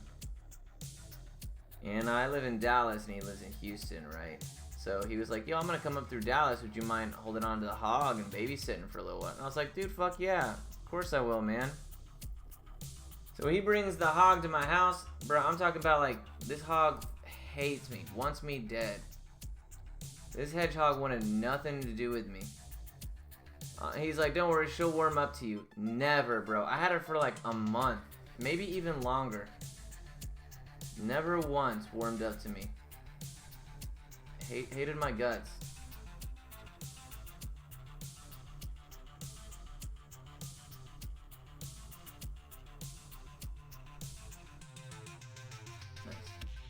Good little connection there. Hated my guts, dude.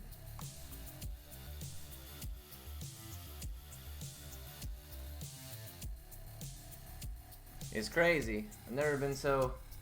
I was like, well, you know, I didn't realize hedgehogs were nocturnal. Like, I didn't know shit until Kevin dropped her off. And then I was like, dude, I'm gonna be like the cool uncle or whatever, you know? And the hedgehog's gonna love coming to my house. So my ass went out and got like a bunch of mealworms and a bunch of shit. I even got like a little playpen stuff. Didn't matter, dude. Didn't care. Wouldn't come out. Wanted to sit in her thing and eat. And I was like, you know, whatever, man. You do you. I'm not trying to make you miserable. But I'd be lying if I said my feelings weren't a little bit hurt.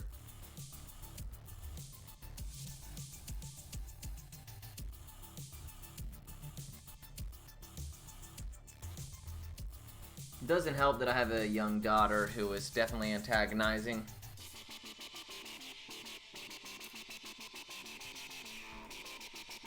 She was like, get the hog out, get Zelda out, let's play with her. And I'm like, she doesn't play, dude. I don't know. It's not a puppy.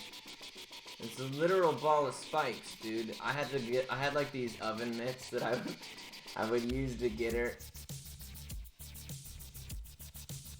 Kevin's like picking her up with his bare hands. I'm like, hell nah, bro. I had to use oven mitts to pick up this hedgehog all the time. Yeah, hey, Kevin, I saw. She definitely hated me, man. I was like, damn. Pretty sure it's Charlie's fault.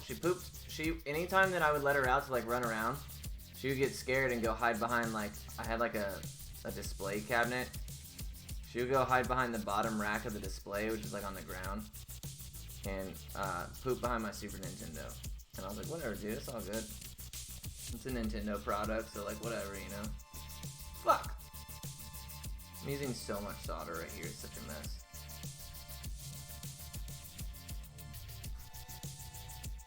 Is it grounded?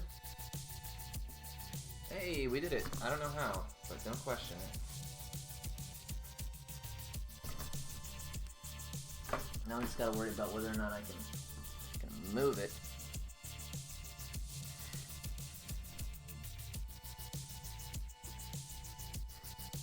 That's a good picture, dude. She's chilling.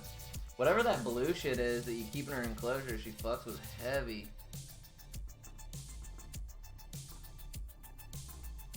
I still was, until the day I moved out of that house, Kevin, I was pulling that blue shit out of my carpet. I was like, hey, look, it's like she's still here. She's still with it. I can almost hear her hissing at me. Alright. It's not pretty, but it's gonna get the job done. So we got 3 capacitors. Do a little shaky. 3 capacitors on each one. Obviously not a super cute job by any stretch, but it's not the point.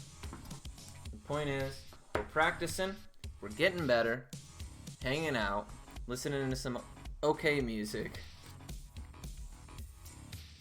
Yeah, oh no, it is very easy to see. It is very easy to see and clean up. I just had like, that house I lived at, the carpet was so cheap that it was like impossible to get shit out.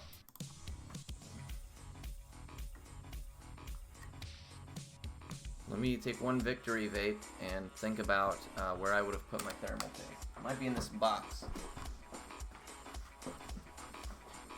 This is the box I was mentioning where I keep all my tools. Here's my fluke.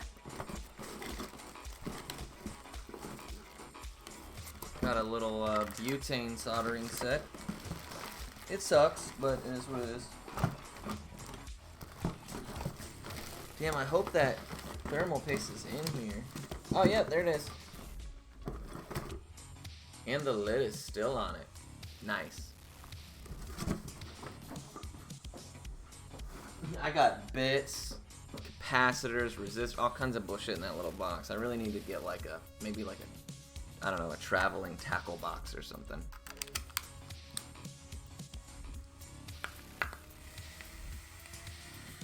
But now that we have that, we can close it up. Now that we know. Ah, damn it. It was on there so well.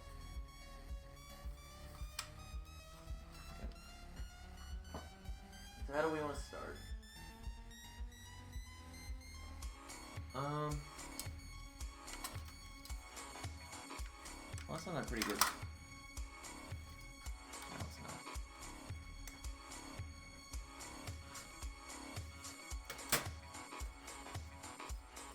I don't know how I want to do this. I guess we'll put the board back first. Makes the most sense.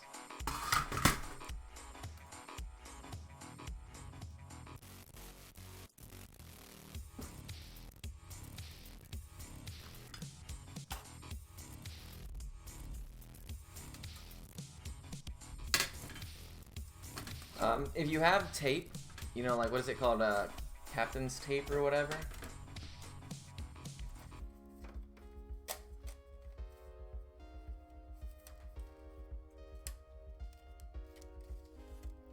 You can definitely, it's not going in all the way. I wonder why. Oh, because I put it on fucking backwards. Whoops! There we go. Should snap right into place. Yeah, if you have tape, you can put it over these just so that you're not having to worry about any shorts sneaking through. I'm not super worried about it. Now here again, remember I mentioned earlier that this little connector likes to come disconnected. Very easy. You just pop right back on there. And that controls the internal clock, this battery does. Oh, one of my pens is bent. Shame. To bend it back a little bit.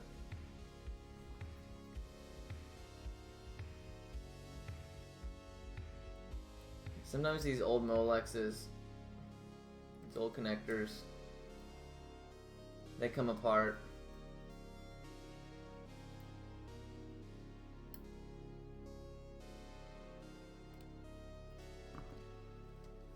See if we can get that bad boy to pop right back in there now. There we go.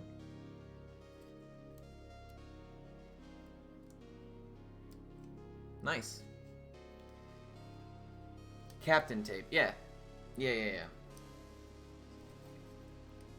that stuff goes hard. It goes hard.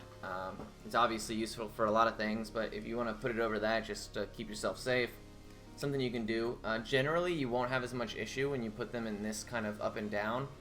You usually have a little bit more issue when you put them, when you have them tilted, which is one of the few reasons that I enjoy doing it this way. On top of it being quite a bit easier, in my opinion. What do we want to do next? I guess we can do these two. Thermal paste. I kind of want to have everything together, that way when I thermal paste it and sit it down, I'm good to go, but we need the bottom of it.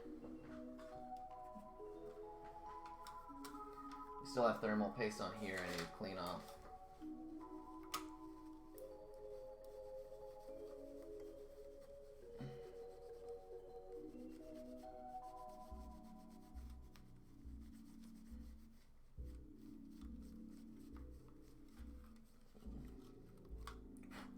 Cool.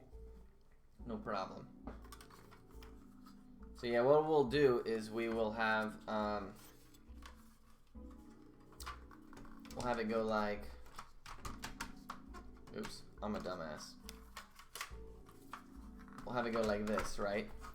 Now what you want to do is obviously have the thermal paste on there, lay it down, sit it down, and then drop it into the case and not have any issues.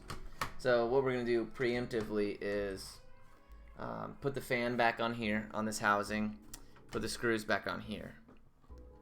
And that just gives us a little bit more, there's less stuff to do while we're worried about the thermal paste getting moved. And I mean, it's thermal paste, right? At the end of the day, it's like, it's not going to kill anybody. But why not make it a little easier on yourself if you can?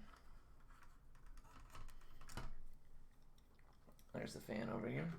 Now the fan will only go in one way, so you can play around with it if you're like, oh no, pop in just like that. Make sure you connect it. If you don't connect the fan, you're going to be in for a bad time. Because the system actually won't turn on. It won't let itself fully boot. As far as I'm aware. I don't think I've ever forgotten. I think that that's how it works though. Certain models, not this revision, the Model A didn't have it, but they have the ability to turn, I don't know if you guys have ever done one on a PS3, it's a fan test. So you like hold in the eject for a certain period of time, and then you hold in like power or something. There's like a method, and you'll hear like the fan turn on like crazy. And it's a good way to like get any dust that's lodged or whatever kind of loose. It basically puts the fan into overclock. And also a good way just to make sure that your fan's still working. If you think that your fan sounds quiet or louder than normal. Unfortunately, I don't think the Model A, B, or C can do it. I think it's revisions that are later than those. So basically none with real hardware. Only the emulation style ones. Let me, oh.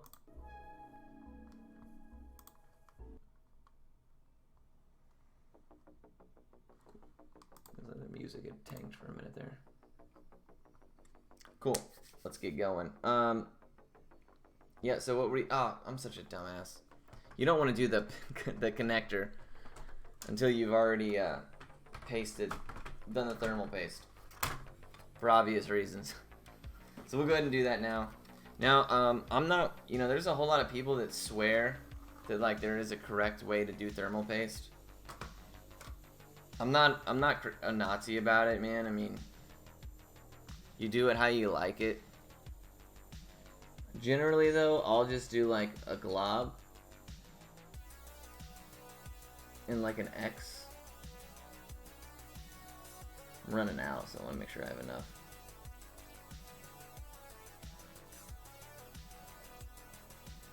Shit. Oh no, we're out of thermal paste. We'll just steal some. Maybe I shouldn't have wiped all of it off. It's okay. We'll make it work.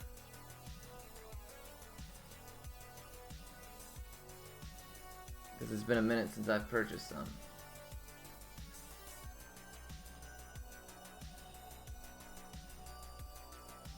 Generally, I like to do the X.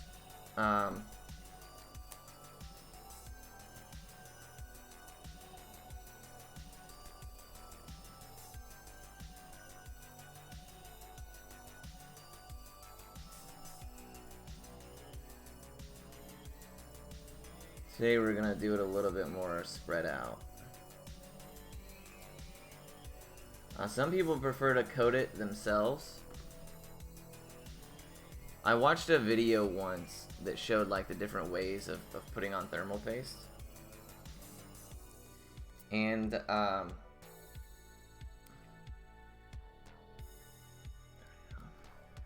based on that video, I started doing it in the X fashion.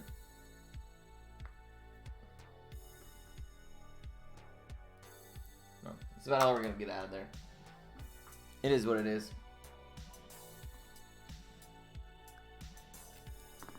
Is that gonna be enough? For now. I'll have to go back. I'll have to redo it once I buy some more. But it's okay, it's my console. Or at least I bought it for me. I'm keeping it, so it's not a big deal. So we need to make sure that it goes exactly how it should.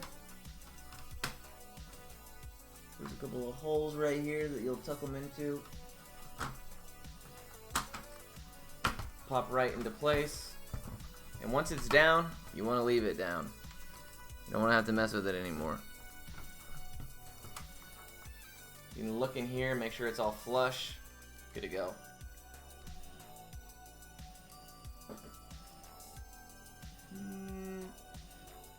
That's looking cute.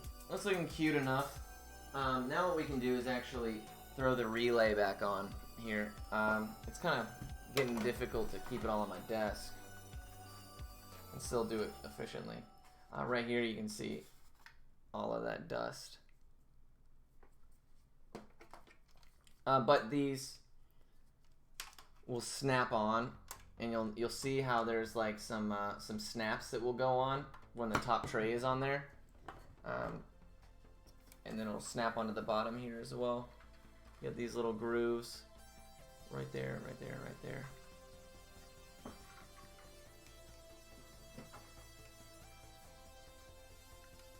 It's really easy to identify what goes where because they have like these little things that they just slide in. Oops, I missed one. So it should slide into these little holes. Looks like we missed one here. Close flat, nice and easy. You can see that we're not getting a whole lot of pushback on where our new capacitors are, so that's good. And you just pop this bad boy on there. These things are usually not super problematic. They go on pretty easy.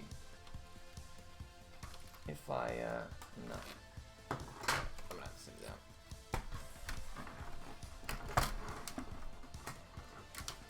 I kind of like having to hang off the desk a little bit here. That way we can snap it right back in.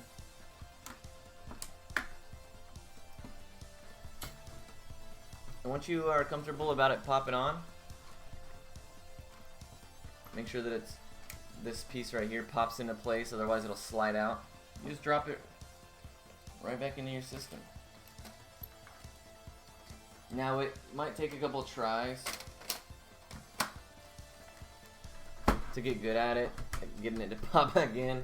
It is a huge pain in the butt, but I've done it a couple times, so I get used to it. Don't get discouraged if it gets stuck, because that's something that happens a lot. All right, and now we're The Verge. The Verge did what? What did they do? You're talking about for thermal paste? Let's put our screws back in for our heatsink element. Now you'll make sure these screws are nice and tight, because they are what connects you to your heatsink. And they're... Whoa! Did you see that? That's what I get. Wasn't even thinking about it. So that spring element that you just saw right there, that's kind of the point, right? They create a lot of pressure, and they this metal piece almost works as a spring. It compresses it and braces the metal together so that it's nice and compact and really well held together, and the connection is sound. Hey, Horza, always a pleasure, my man. Hopefully you have a great rest of your night, dude. Thanks for hanging out, man. But yeah, so I like to screw one side in a little bit, then screw in the other side a little bit, and that just keeps you from getting sprung up like you just saw.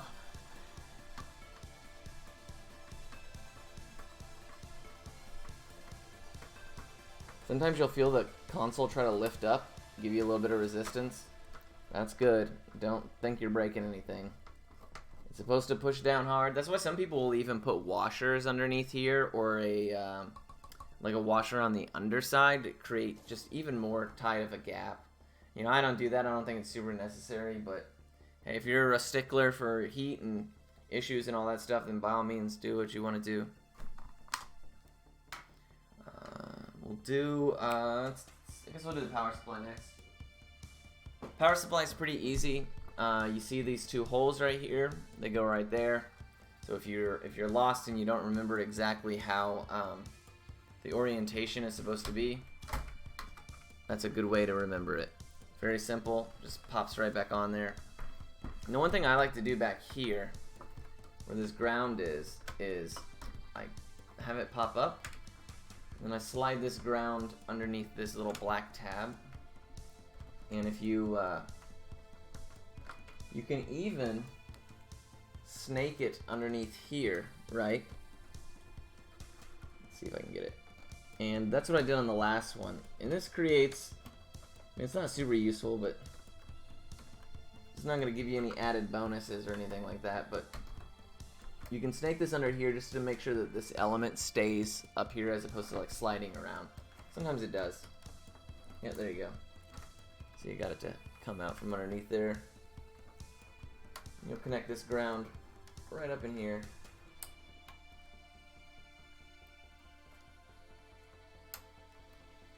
Boop.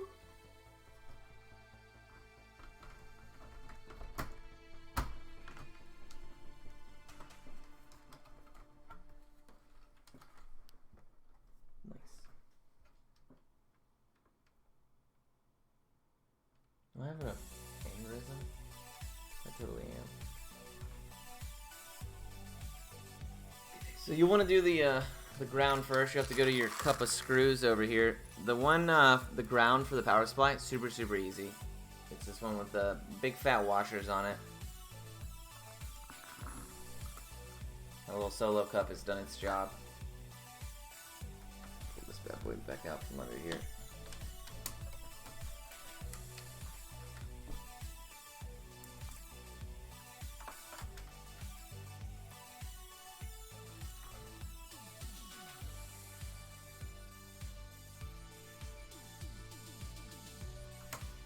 Alrighty, just kind of brute force that bad boy in there. Oh, ooh, I see what's giving me issues. Yeah, we'll screw it in first.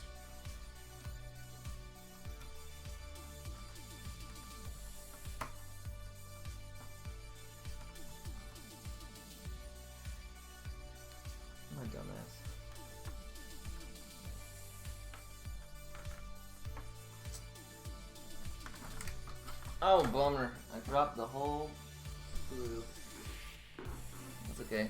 It's carpeted in here, much to my girlfriend's chagrin.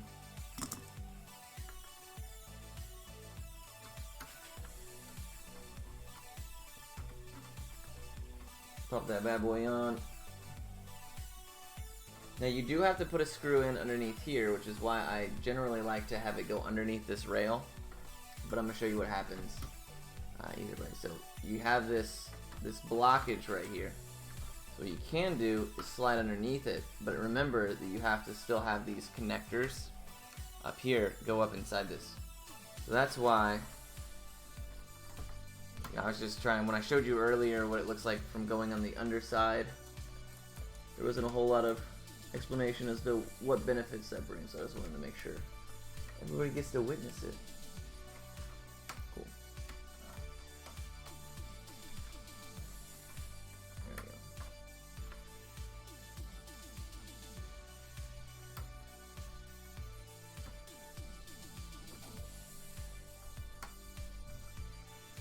Sorry, the camera is a little bit of my. There we go. Neato. Now, it's in the way of nothing. Good old stuff. Now we're gonna put some of these. We're gonna put this one screw in here so that we don't have to come back to the side. One good thing I learned from Voltar. Well, I learned a lot of good things from his videos. He's awesome. But if you're trying to put screws in, oh oops, this is a little baby screw. If you're trying to put screws in, what you can do is actually go the opposite direction. Turn left, essentially. And once you hear it click, that's how you know that you've met like the line where the threads are.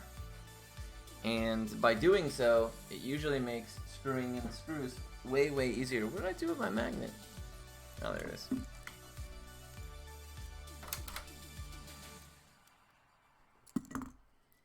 Yeah. Sad solo cup feels.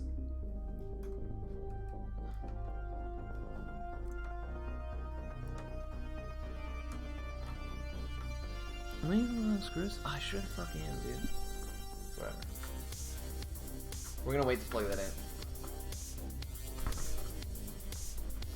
Up here, we pop our little Molex in. Good to go. The screws that go here.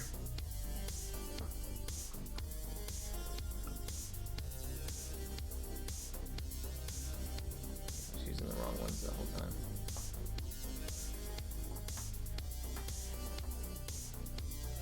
Screw right in. Real nice. Nice and easy.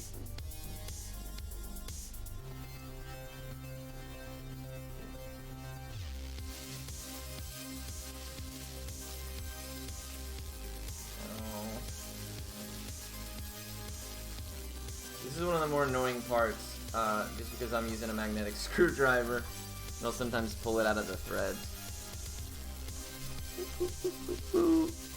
Now you know whether or not you're using the wrong screws, because these are actually going straight through, right? So it's the bottom of the screw is ending up on the underside here. So if you're using a screw that's too large, it'll obviously make contact with that underside. That's no bueno. The next thing that'll go on here is going to be our Wi-Fi board. Looks like this. It's got the funky looking piece. Now remember, this little ribbon cable needs to go into this housing. And there is a tab deep in here, right here, this little black tab here. You need to flip it up. It should still be up from when you took the ribbon wire out. But very easily slides right back in there. It's a very sturdy ribbon cable as well, so you don't have to worry about like, oh, I'm gonna shred it. And look at that. It really is as easy as it looks. There you go. This bad boy sits right on top like this. Oh, right there.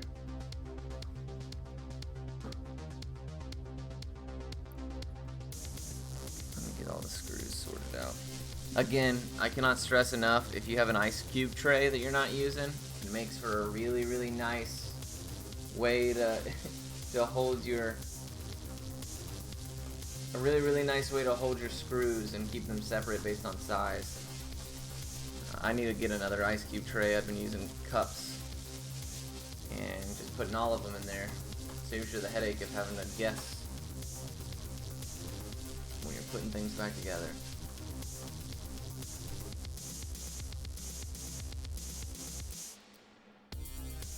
Now on top of this Wi-Fi board is going to be two things. Keep this VOD for me? Yeah, absolutely, Desiro, absolutely, man. I can even highlight it if you'd like, just to be safe. So there's actually a couple of things that go on here. The first is going to be the Bluetooth antenna, or in this order. It's going to be your Bluetooth antenna, because that pops on right here. And then actually that connection is underneath the Wi-Fi board. So we're going to do our Bluetooth antenna first. Very easy. Very easy. You pop it on right here. The connector is one of these little circular ones, right? I actually don't know what they're called. You'll have to excuse me. But they're pretty common for like small circuitry, for Wi-Fi connections and Bluetooth connections and stuff like that. But you really just push it down, you'll hear it pop into place, and that's that. Now I like to keep the tape that's right here. It'll be on the side of this power supply usually. If you have the revision with the square power supply holes, it's still a Model A. It's just a different power supply. The tape will usually, I think it's taped down here or something. I can't remember, but regardless, you get the point. We'll go ahead and tape that bad boy down back there. He uses a big boy screw. Can't remember. No, he doesn't. Cool.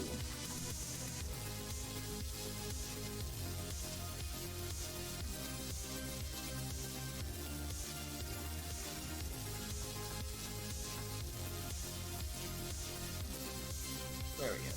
Oh, sorry. My camera is not super secure right now because, like I said earlier, I don't have my zip ties, and that's usually how I secure this ghetto rig I got going on. Okie dokie. So we should have the next thing that would be up is going to be your, I'm sorry, not your Wi-Fi board, your card reader. So that is going to pop right in over here into this little Molex. I still got the tape on it. Again, you got a little brown tab down here that you will pop up. Now remember, I said at the very beginning, this is a this board is sometimes, whether or not, depending on whether or not you took these two screws out, this board can still be attached to the hood of the system.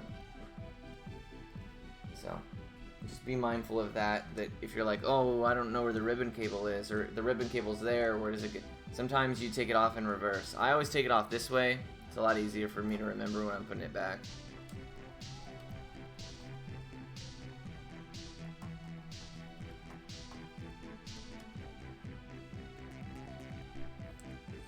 Thought I was missing one. I'm not. Thank goodness.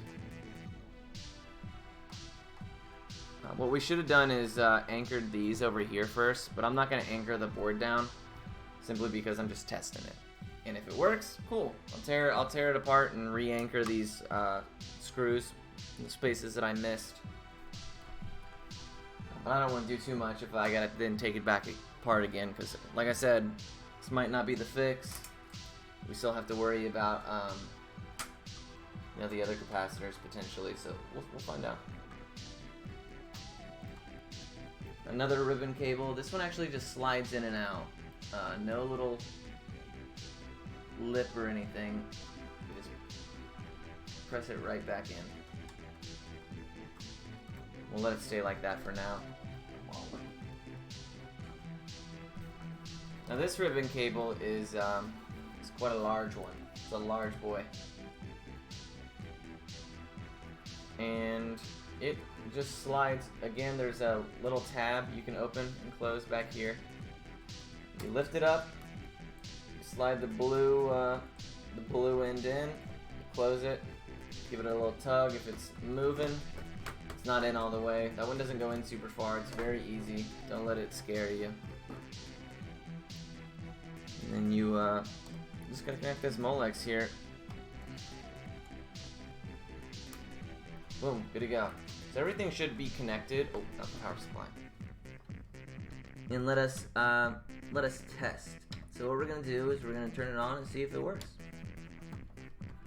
And if it does, neat, we did it. And we can take it back apart just to anchor the board down. And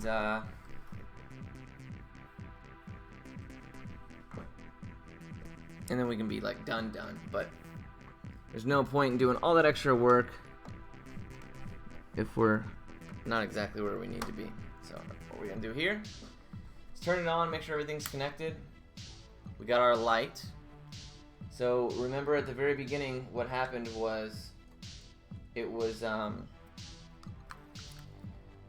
turn on, we'd hit the button, it would power up, you could hear it, and then it would immediately shut itself off, show a yellow light really quickly, and then go back to red. So we'll see if it does the same.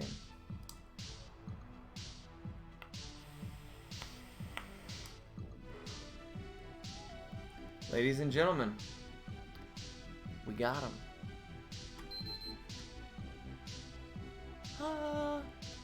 GG boys, we did it. That's another successful Model A restored with $8 in capacitor parts. And obviously some work, but I bought one Model A that we restored for $10 for the same reason. I bought another Model A for $25, this one, and I have another Model A that's in my closet that I got for, I want to say $50. And that's all three of them now. We've done it, and it's just been those two capacitors. So 6 tantalum replacements. Now, it is worth mentioning that you can let it go for a little while and let it heat up. Because sometimes once heat starts happening, you'll know if there's an issue, whether it be thermal paste or the capacitors just aren't hanging. So what I like to do is boot up a game like Destiny. I mean, not Destiny. Well, what was that game? There's like, it's the third iteration. Fuck, I can't remember. Well, Ni no Kuni, anything that's like, you know, visually, anything late in the life cycle that's a little bit visual, that, you know, makes the thing heat up, gets its GPU and CPU really going. Hey, Subber Slash, it's been an absolute pleasure, man. Thank you so much for hanging out. Really appreciate you stopping by. So we're gonna turn this bad boy off for now. We're going to FF14, yeah. We're gonna take it back apart. I know that sucks, but we're just gonna make sure that we screw everything. It goes out when it heats up. Yeah, that's not uncommon. Sometimes though, that's not actually related to the capacitors as much. The yellow light of death is almost always, I would say 90% of the time, those capacitors. If it's heating up after a while and then going out, it could still be capacitors, but more often than not, it's just not dissipating heat very well, or dissipating heat very well. I would consider just re-thermal pasting. I would start there before you go into what we did today, which is replaced some caps. Just because it's easier, you know, it's less work. So if that's a good enough solution, then by all means. So yeah, now I have more Model A's than I know what to do with now. I have like 4, I think, fat PS3s, which is all funny, right? But my girlfriend is starting to lose her fucking mind. She's like, you bought these things to fix and resell, but if you don't resell them, then what's the point? And I'm like, I don't know, it's fun. It makes me happy. But yeah, the thermal paste that Sony used when they did these PS3s was terrible. It's very cheap, dries out super fast. It's white too, so you'll know whether or not, like this console, somebody obviously tried to paste to fix, and when it didn't work, they decided to sell it, which was obviously much to my benefit. We actually just need to take the power supply out to access the screws that we're after, so not a big deal. And so there was a brown or like a grayish paste on there, similar to the one I use. I bet it was Corsair paste. But anyways, you'll notice when you take it apart, dude, that white Sony thermal paste crumbles. It's so dry and cracky. It's really, really bad.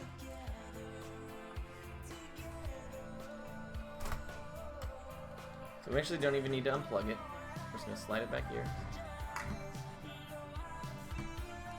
And then we're going to get some of these bigger screws that go in these places. Now remember what I said earlier about the odd size screws. The little babies go in these spots right here. I believe there's 2 little babies, so I'm gonna do those first. There's one, and the other goes back here. You'll notice that there's actual arrows pointing to the screws that are abnormal size. So, well, I guess yeah, 1, 2, 3, yep. So any of the screws that don't have arrows pointing to them, those are actually going to be connected by these long rails that that hold the actual lid down. So a lot of the side ones are like this one right here. Yeah. So like right here and right here and right here and right there, those are all like side rails that'll come down from the top. They look like this. So what we're gonna do is just put these ones in anywhere we see arrows. Now if you're noticing that it's not working, there is one oddly, I think there's one, there might be 2 actually, odd size screws, these little guys. So here are your top ones. They're about, I don't know, what would you consider that, 1.5 inches, 2 inches? And then these ones are about 1 inch. These go in, where is it back here? Yeah. In these 2 spots.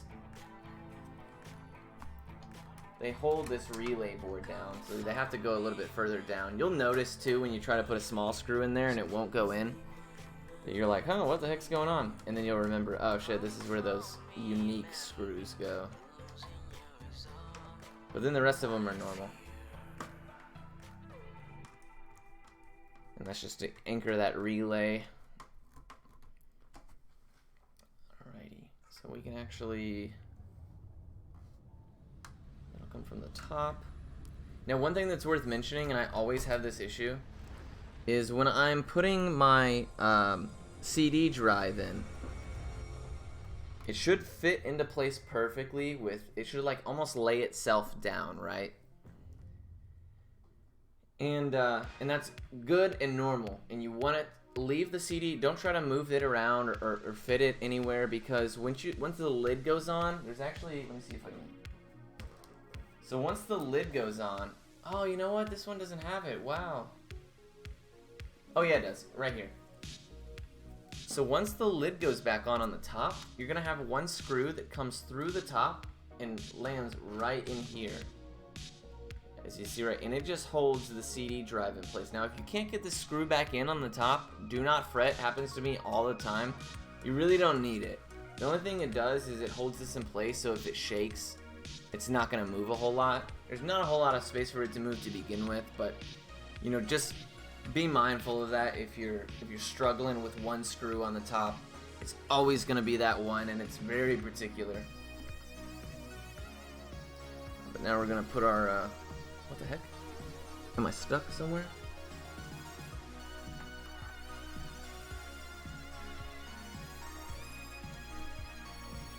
No, should be good. Let me know if the music's too loud. I'm gonna turn it down. Ah, bummers. That's why it helps to have one of these magnet tools anytime you drop something. Whoop. Really neat. One of my favorite investments ever. This extendable magnet.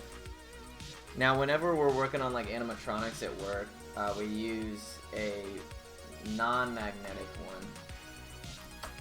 It's got like it's almost like one of those dinosaur claws. It's got like hooks at the end that you like pick stuff up with. And boy, do I love using that thing.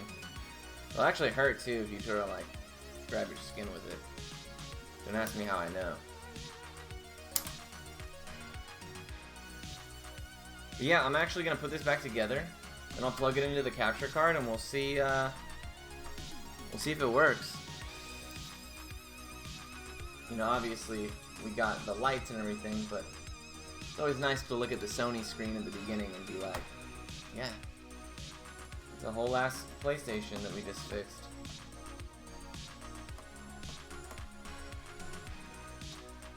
Put our screws in. Oh, that's good. Have to move it. Where is my data? Oh, here it is. Oops, goober.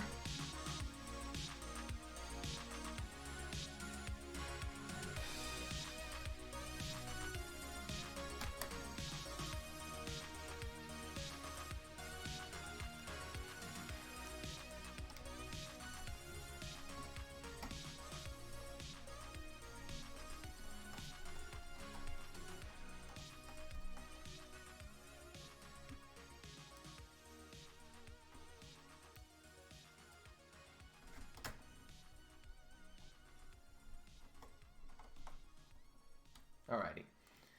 We'll put the CD drive on now. Oh, you know what? No, I want to do that. I'm going to do all these. Silly me. Oh, you know what? And I forgot the ones in the back here as well. Dork alert.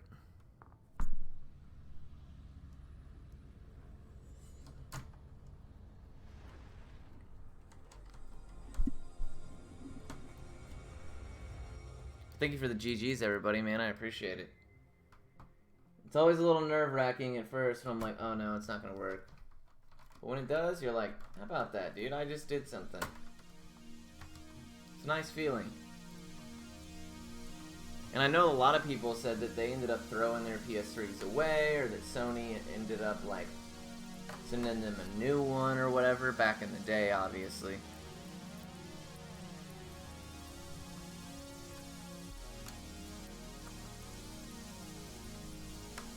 So I wonder how many yellow light of deaths with a simple capacitor replacement could have been fixed. How many of those consoles could still be out there?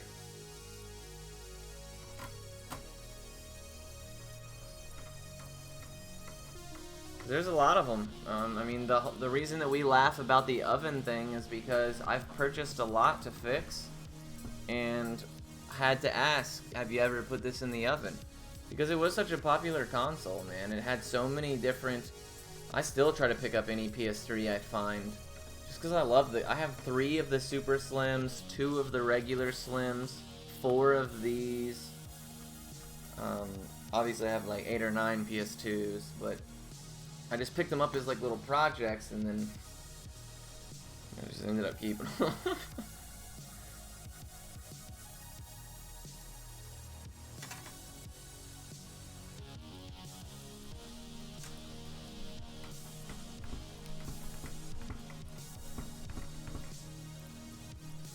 Oh, one more screw. Where did I miss it?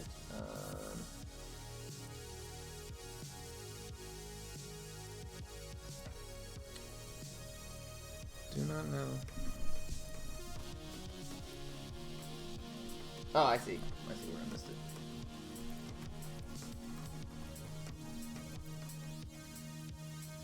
Oh, yeah, I know, dude. I know. You're so right. Hey, if you got your,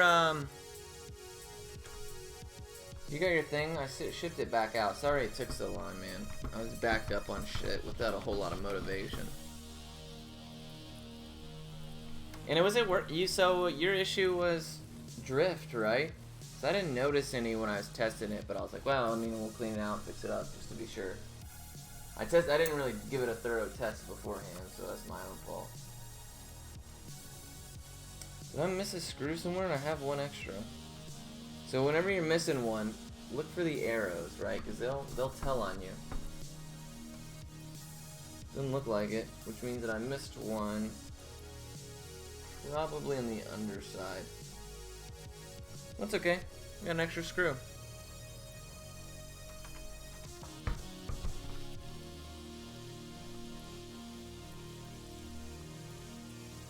Thingy back yet? Cool. Hopefully it comes in shortly. I know that shipping's been kind of whack with COVID and stuff, so.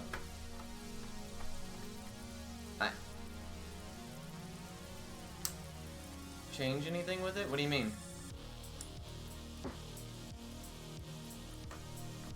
I didn't change it. I took it apart and deep cleaned it. It had a bunch of gunky inside of it. Cleaned it out. Basically disassembled that whole analog element. But man, I was actually, that Pro controller, I was really blown away with how simplistic the shell is and how well put together it is. It was actually really neat, dude. I was really impressed with it. You know, it's the first Pro controller I've ever done anything on. Usually I fix Joy-Con drift a lot. They're really bad about it. This is a sturdy little piece of equipment, dude.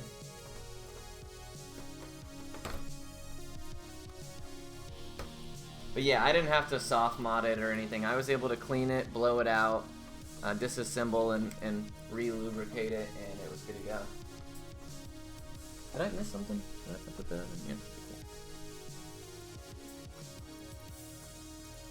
Yeah, dude, I have one that I use for my computer stuff. Like, I use a Pro controller for. It's not really a Pro controller. It's a. It's like a Hori. It's the one with like that gyroscopic D-pad or whatever. But I really like the size, the layout, and all that stuff of those Pro controllers, those styles. All right, I guess we can put the shell back on the top.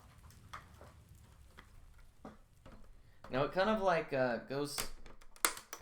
Oh, not a good sound. There we go. Should lay down pretty nice and easy.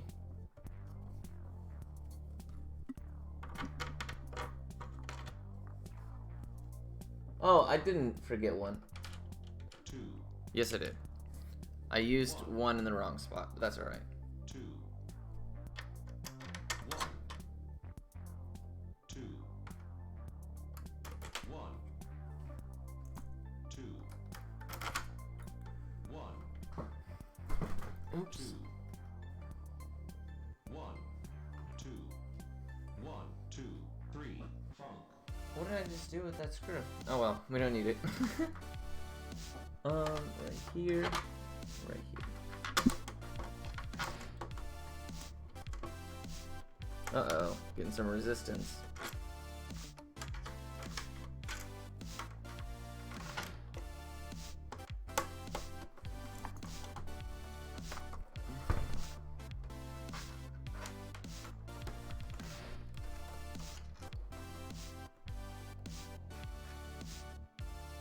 Oh, I see. Yeah, that's my own fault.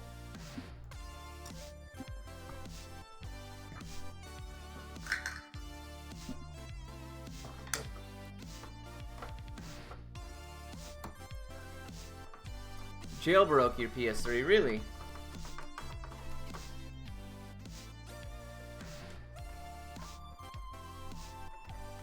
I have a lot of people that ask to jailbreak, I guess their Xboxes. They want me to install like custom firmware on the HDD or something.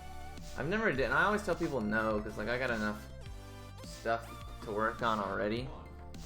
But it seems like a pretty, you know, that soft modding or jailbreaking or whatever you want to call it. It seems like it's a pretty popular ordeal these days. Nah, you don't worry about TOS. You're good, man. You're good. We're just here having a good time. We're not a super strict environment in this channel.